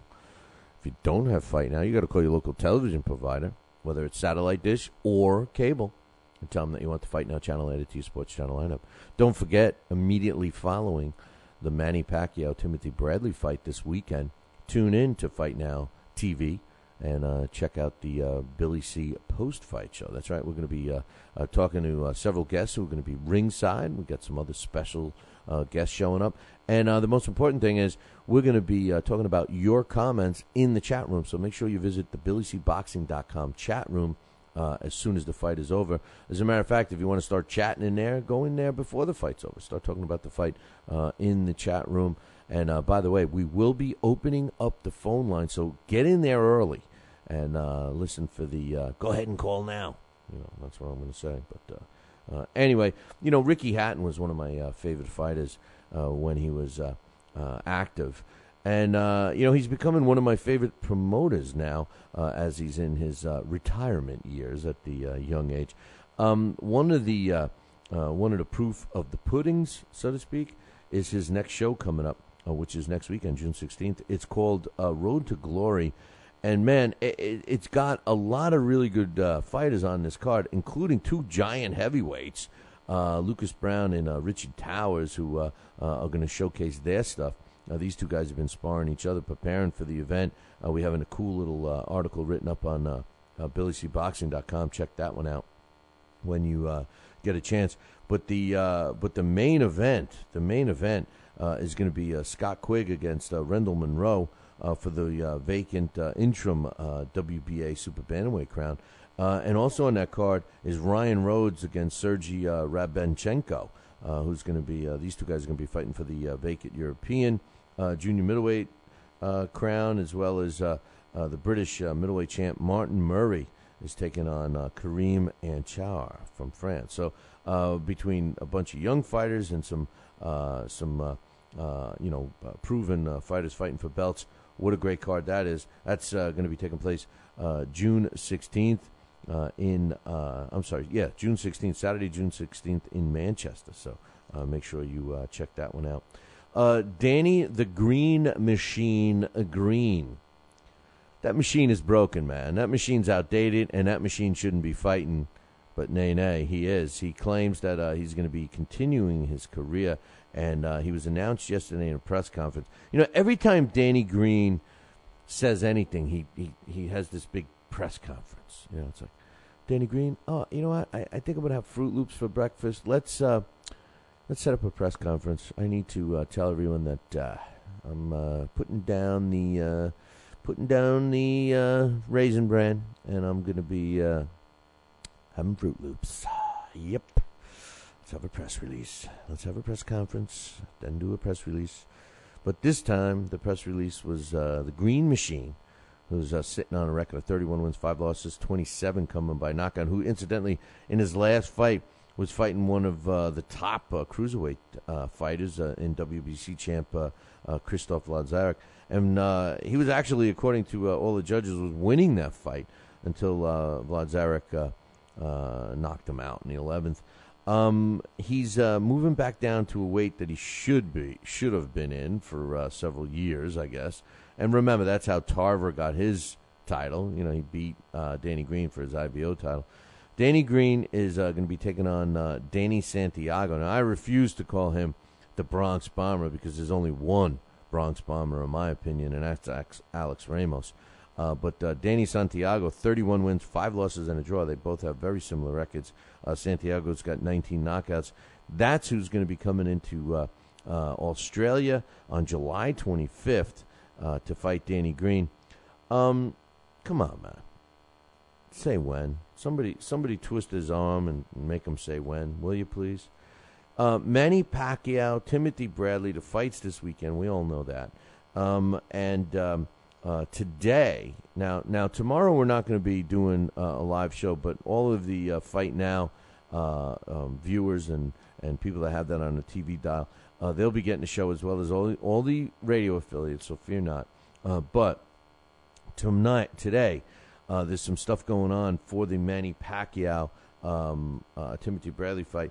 There is a media frenzy beginning at 9 o'clock in the morning. That's at the Grand Garden Arena. All kinds of stuff's going on in Vegas at the MGM Grand, so check that one out. Starting at 9 o'clock, they're going to have some roundtable discussions with the trainers. They're going to have the final press conference for the undercard. Now, yesterday was the final press conference for the main event, so today will be the final press conference for all the other fighters on the card. And then tomorrow, the weigh-in, which is actually open to the public, starts at 2:30. Now, the doors open at noon. Now, what has been the trend for these big fights is that the weigh-ins pull in several thousand people. So if you plan on attending, it is at the MGM Grand Garden Arena for the weigh-in. Make sure you get there early. Like I said, the doors open at noon, and the weigh-in actually starts at 2:30. So make sure you do that. And they are going to also replay the 24/7 Bradley Pacquiao HBO thing at 6 o'clock at the same place at the MGM Grand. Now, I have no interest in the 24/7. Floyd Mayweather was successful in ruining my interest in watching any 24/7. So I've never watched them ever since the one time when the first one came out and Floyd Mayweather was being Floyd. I literally threw up and have never turned on the TV again to watch any of those 24/7s, because to me, it's all BS. It's all BS. Just so you know, for anybody that's going to get that's going to be visiting there live for the event on Saturday when the fights start, the media can actually get there at 9 o'clock in the morning. But the rest of you slobs that are going to go visit the fights, they don't open the arena doors until 3 p.m., which is crazy, because guess what? The first fight is scheduled to start at 3:15. So I don't know what they're planning on, but that's what I have in front of me. The actual broadcast of the preliminary bouts, which are going to be for free, they start at 4 o'clock. So I guess the first fight is going to be maybe between the people that are arguing where they're sitting. And then 6 p.m., and this is all local time out in Vegas, 6 p.m. starts the actual pay-per-view broadcast. So FYI for all of you that are keeping track of that. But speaking of the broadcast, it will be on pay-per-view, so check it out. Top Rank is also offering it through the internet as a pay-per-view.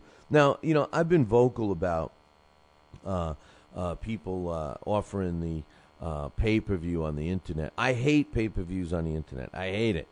But when they're big fights, I think it's justified. I think it's justified to pay less money on the internet to watch it. In the very near future, it's all going to be the same, so it's par for the course. But to watch a club show, come on. A couple of things real quick before I break down those fights. It's been made official. Vitali Klitschko will be fighting Manuel Char, and that's taking place. That fight is going to be taking place on. Is it in October? No, September 1st. September 1st. Now, I have a hang-up with this fight, big time. Big time. Alex Papali said on yesterday's show, he thinks it's a victory lap for Klitschko. Yeah, man. Of course it's a victory lap. But you know what?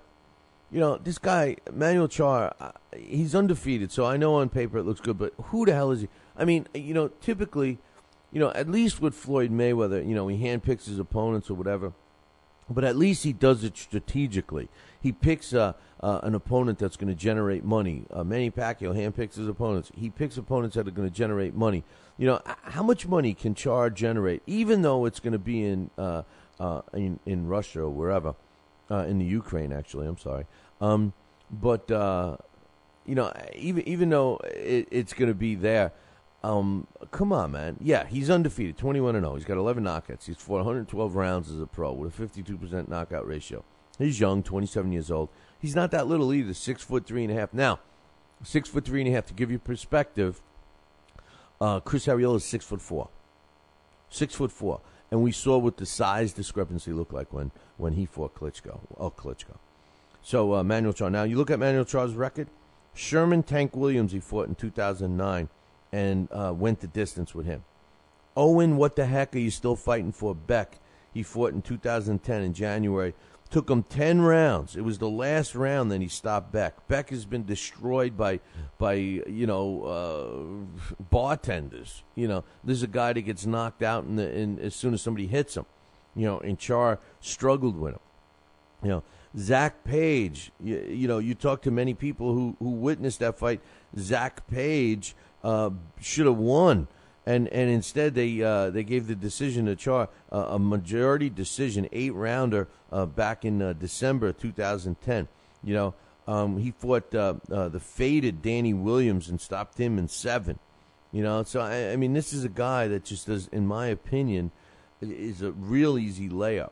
But what bothers me, not so much that Klitschko's taking a layup, but he's saying that he's taking the best fighter available, and we know that that's not true. One thing I wanted to make a note on real quick. Chris Algieri, we've seen him a lot. Dax has seen him a lot. Actually, Dax has seen him more than I ever have. That's for sure. He covers a lot of Star Boxing events, and Chris Algieri's promoter is Joe DeGuardia Star Boxing. He's 14-0. He's got 7 knockouts. He just got back into Oxnard, California, to train with Robert Garcia. He's part of that group, and this is a kid to keep an eye on. 14-0. Chris Algieri. He's a worthwhile young prospect. July 14th. We got Anthony Mundine going up against Bronco McCart, and that fight's going to be taking place in Las Vegas at the Palms Hotel and Casino. That's not a bad fight. I mean, I think it's relative. I think it's a relative fight. I think what I mean by that is, the two fighters are, relatives to each other. No, that's not what I mean. What I mean is it's an even fight. It's a good fight. It's a good fight, all right? They're relatives of each other. All right, let's go. We got the big fights this weekend, of course. Let's go down. First and foremost, let's talk about the Friday night fights. And like Dax alluded to, our very own Tony Treem is going to be covering Friday night fights, and he's going to be at the Pacquiao fight. So he's going to be at 2 fights for us this weekend, both held in Las Vegas. The return of Kelly Pavlik again. He steps in with Scott Sigmund. Who the hell is Scott Sigmund? Well, Scott Sigmund, he's from Virginia. Oh, I see. Say no more. He's 25 years old. He's got 22 wins, 3 losses. Never been stopped. He's got 12 knockouts of his 3 losses. He's 5'9". He's got 145 rounds as a pro with a 48% knockout ratio. He did fight Jesse Nicklau back in 2010, and he lost. He fought Chris Fitzpatrick in July of 2011, and he lost. He fought Jonathan Reed in 2012. He beat him. Jonathan Reed couldn't finish after the 8th round. What's the moral of the story? Anytime he's ever stepped it up, with the exception of the faded Jonathan Reed, he's lost. He steps in with Kelly Pavlik. Kelly Pavlik is a former world middleweight champion. We all know that. He's 6'2.5". I'm not sure if you knew that. 75 inches is his reach. 177 rounds as a pro with an 83% knockout ratio. He's got 38 wins, 33 come by knockout. He's suffered 2 losses. One was at the hands of Bernard Hopkins, which was a classic beatdown. He's never really gotten to the same level since. That took place in 2008. Man, that's a while ago already. He also recently lost in 2010 to Sergio Martinez via a 12-round decision loss. That was when he lost.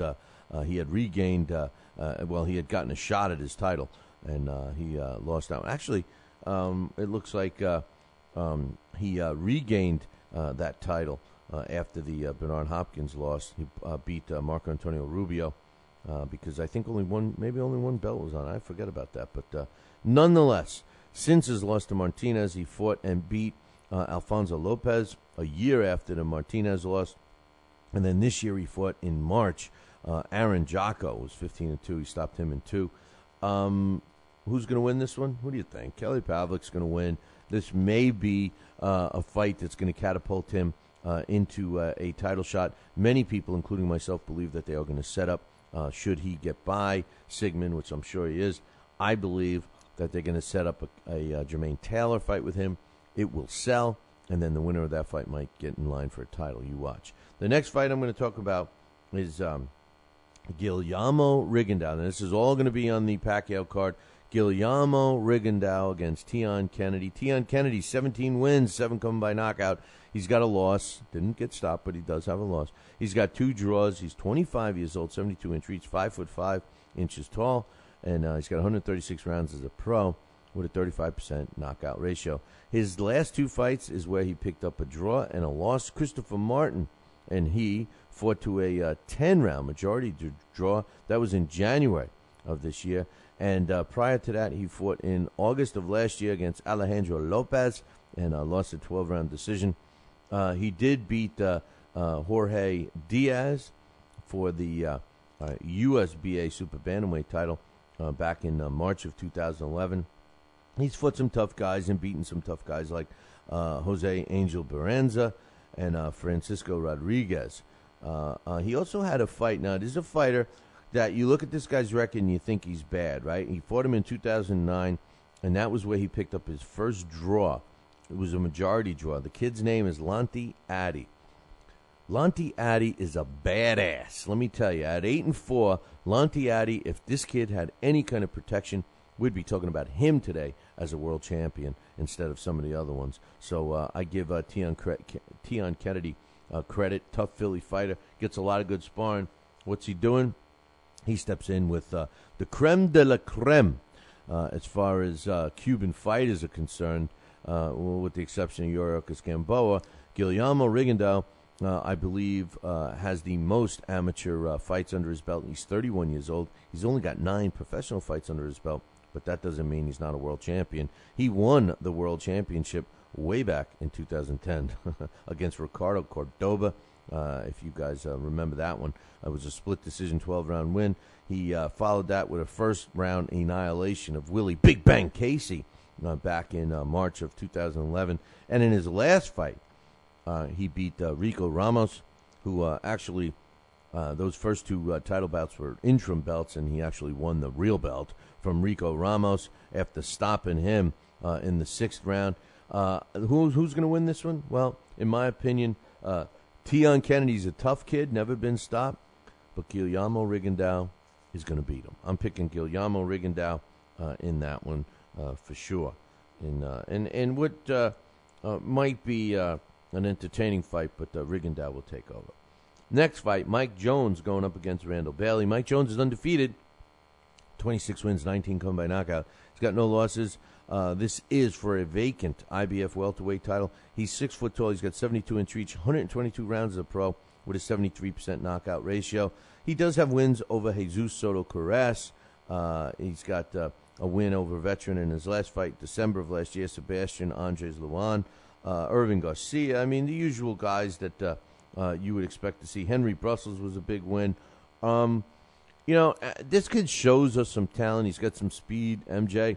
He's got some speed. They're regarding him as the next big thing. He, too, is a Philly fighter. He steps in with a pretty tough hombre in Randall Bailey. Randall Bailey, though, is 37 years old. He's a former world junior welterweight champ. He's got 42 wins, 36 come by knockout, and he does have 7 losses. He was stopped 3 times. He's 5'9" with a 70-inch reach. He's got 217 rounds as a professional with a 72% knockout ratio.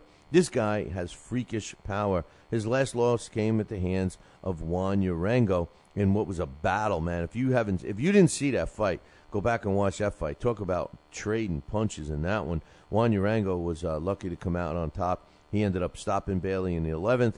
It was an 11th round knockout. He followed that up with some tough wins over Jermaine Sandera, Jackson Anse Banzai. He had a no decision after a cut against Saeed Oyulai, In his last fight, he fought Yorgli Estrigla in 2011. That was his only layup fight in about 6 years. This is a tough guy, freakish power, but he's limited. He doesn't have much movement and really doesn't use his jab that much. Now he's 5'9", and Mike Jones, he's 6 foot. Very rarely does Bailey step in there with a guy that's taller than him. Who's going to win this fight? Listen, I wish Bailey would win the fight, but I'm picking Mike Jones. I think Mike Jones is going to outbox him in this one and stay away. Jorge Arce going up against Jesus Rojas. I love Arce. What can't you say about him? He's a former champion in multiple divisions. 60 wins, 46 come by knockout. He does have 6 losses, stopped 3 times. He's got a couple of draws. This is I don't think this is a non-title bout, but it is in the super bantamweight division. He's 5'4.5" tall, 66-inch reach, 390 rounds as a pro with a 68% knockout ratio. What else can I say? I love this kid, man. He steps in with Jesus Rojas, 18 wins, 1 loss, never been stopped, 1 draw, 13 knockouts.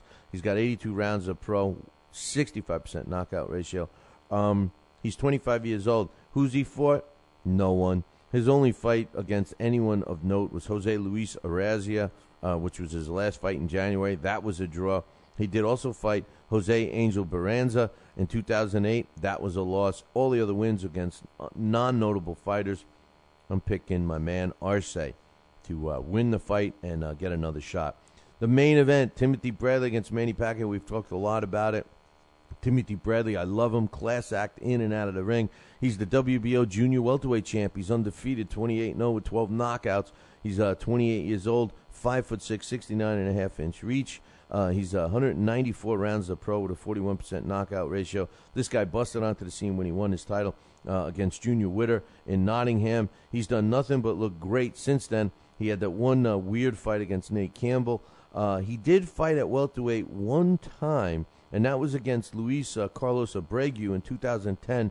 And he looked like he had this knockout punch, and he was trying, and he didn't do it. I hope he doesn't go into the Manny Pacquiao fight thinking like that. He is going to bring some speed and youth and somewhat of power, even though of his 28 wins, he's got only 12 knockouts. I love Timothy Bradley. I really wish he didn't take this fight, but hey, you got to go where the money is, and I think he's going to give Manny Pacquiao a good fight. I disagree with some of the people that think that it's going to be an easy night for Manny Pacquiao. Manny Pacquiao is 54 wins, 38 come by knockout, 3 losses. He's been stopped 2 of those 3 times early in his career. He's got 2 draws. Of course, he's a welterweight champion right now, WBO. His last 12 opponents, in my opinion, were 11 of them were good opponents, and one of them was an old opponent. He's 33 years old, 5'6.5" tall, 67 reach, 353 rounds as a pro, 64% knockout ratio. Who's going to win this one? Listen, I love both of these fighters. I got to go with Manny Pacquiao in this one. I think Manny Pacquiao is going to start off a little slow. I think they are going to engage, and then I think speed is going to kill. Yes, I think Timothy Bradley has a lot of speed himself, but not enough speed to beat Manny Pacquiao. And I think Manny Pacquiao, on the other hand, is going to slip in some punches that Timothy Bradley does not see. There is one major factor in this fight, and that is if Manny Pacquiao sustains a headbutt or some kind of a cut on his face, I should say, that could change the tide and start to lean towards Timothy Bradley. But when all is said and done, I'm picking Manny Pacquiao in this fight to give us a good performance. I think he's going to win the fight. I think it's going to be a little closer than some of the experts think. I do think Timothy Bradley might be a good bet if you like the underdog. But me personally, I'm picking Manny Pacquiao to win this one, and then hopefully we get to see the fight we all want in November. If not, I hope we never see it at all, honestly, and I mean that. But anyway, that's who I'm picking. I'm picking Guillermo Rigondeaux over Tion Kennedy, Mike Jones over Randall Bailey, Jorge Arce over Jesus Rojas, Manny Pacquiao over Timothy Bradley, and on Friday Night Fights, Kelly Pavlik over Scott Sigmund. Good luck to everybody doing that. And by the way, the Billy C Challenge new software package will be ready, I think, within a week. So stay tuned for that. Wake up. It's time for the It's Too Early for a Trivia Question. Today's It's Too Early for a Trivia Question is being sponsored by the Whitehall Athletic Club. Check them out, www.whitehallathleticclub.com. There's going to be a great show there July 20th. Get your tickets now. Main event's going to feature Chevelle, Fist of Steel Halbach. We're working on it. Give you a little hint. Maybe a world title fight. You got to get tickets now. Contact the Whitehall Athletic Club, www.whitehallathleticlub.com. If you need any other information about tickets, email me, and I'll give you their phone number because I don't know it off the top of my head. Billy@talkingboxing.com. Now, on the line for today's It's Too Early for a Trivia Question is your very own copy of the Title Bout Championship computer game. Check it out. There's all the information on our website. Visit it, www.billycboxing.com. It's on the left-hand side. Click that. And we're also throwing in, courtesy of pugilistica.com, the Rocky Marciano, Jersey Joe Walcott commemorative phone cards, which was put out in the 90s. So you get both prizes if you know who fought in the most fights from 1950 through 1959. Who fought the most fights in 1950 through 1959? If you know that answer, email me, Billy@talkingboxing, TALKINBOXING.com. This Day in Boxing History. And finally, This Day in Boxing History is being brought to us by Campanaro and Tomkovich. If you're looking for a lawyer, use the ones that keep my ass out of trouble. That's Campanaro and Tomkovich. 845-221-4099. Let Campanaro and Tomkovich knock out your legal problem. 845-221-4099. 4099 is the number to call. On this day, June 7th, back in 1996, Oscar De La Hoya knocks out Julio Cesar Chavez in the 4th round to win the WBC World Junior Welterweight title, and that fight took place on this day, June 7th, in 1996 in Las Vegas. Hey, man, don't forget, submit your top 20 all-time great heavyweights to me, Billy, at talkingboxing.com. We're going to read off who everybody picked on Monday. Email it to Billy at talkingboxing, TALKINBOXING.com. If you are going up to the International Boxing Hall of Fame this weekend, look me up. I'm going to be hanging out, stuffing my fat face at the Sausage and Pepper tent beginning at 1 p.m. on Friday. I got one more thing to say.